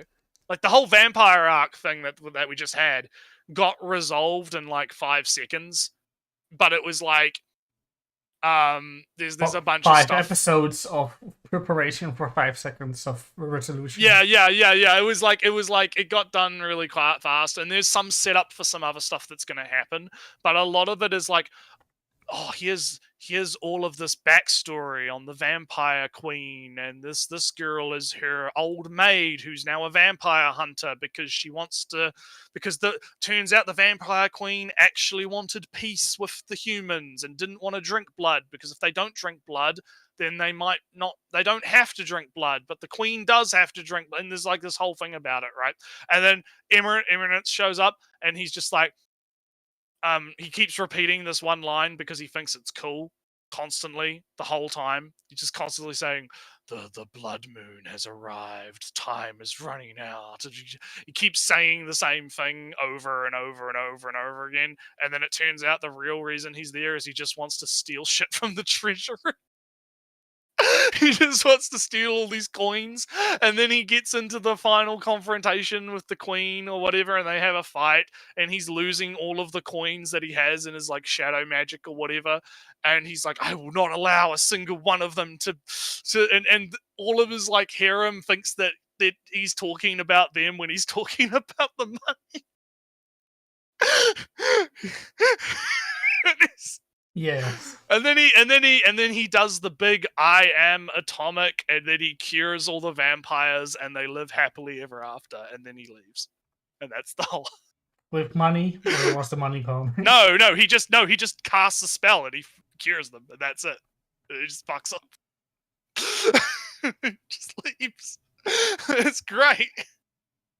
Like I said, you'd love it. You'd love it. It's so funny. It's so great. I can't sing that show's praises enough. I think it's one of the best things that's ever come out because it's so genuine. It's so good. Yeah, but anyway, I very much enjoyed Overlord and all the thousands of times that Ainz totally thought of that thing, Demiurge. Yeah. It's very similar to that actually, where it's like, well, it's not. I wouldn't say it's similar to that because that's the first time that's happened. A lot of the time it's more like he's just doing things because he thinks it looks like he thinks that's the thing that'll make him look the coolest, right? And then it just so happens that thing that he does is like the right thing to do, right? In the situation. So it's like, you know, he's kind of just like going along with shit. And just because he doesn't actually care about a lot of things, anything other than looking cool, and it's good. It's good. It's I mean, I don't want to repeat myself because to go back all the way back to the Breaking Bad. People have been gassing it up, and I've been a little bit less interested because of it.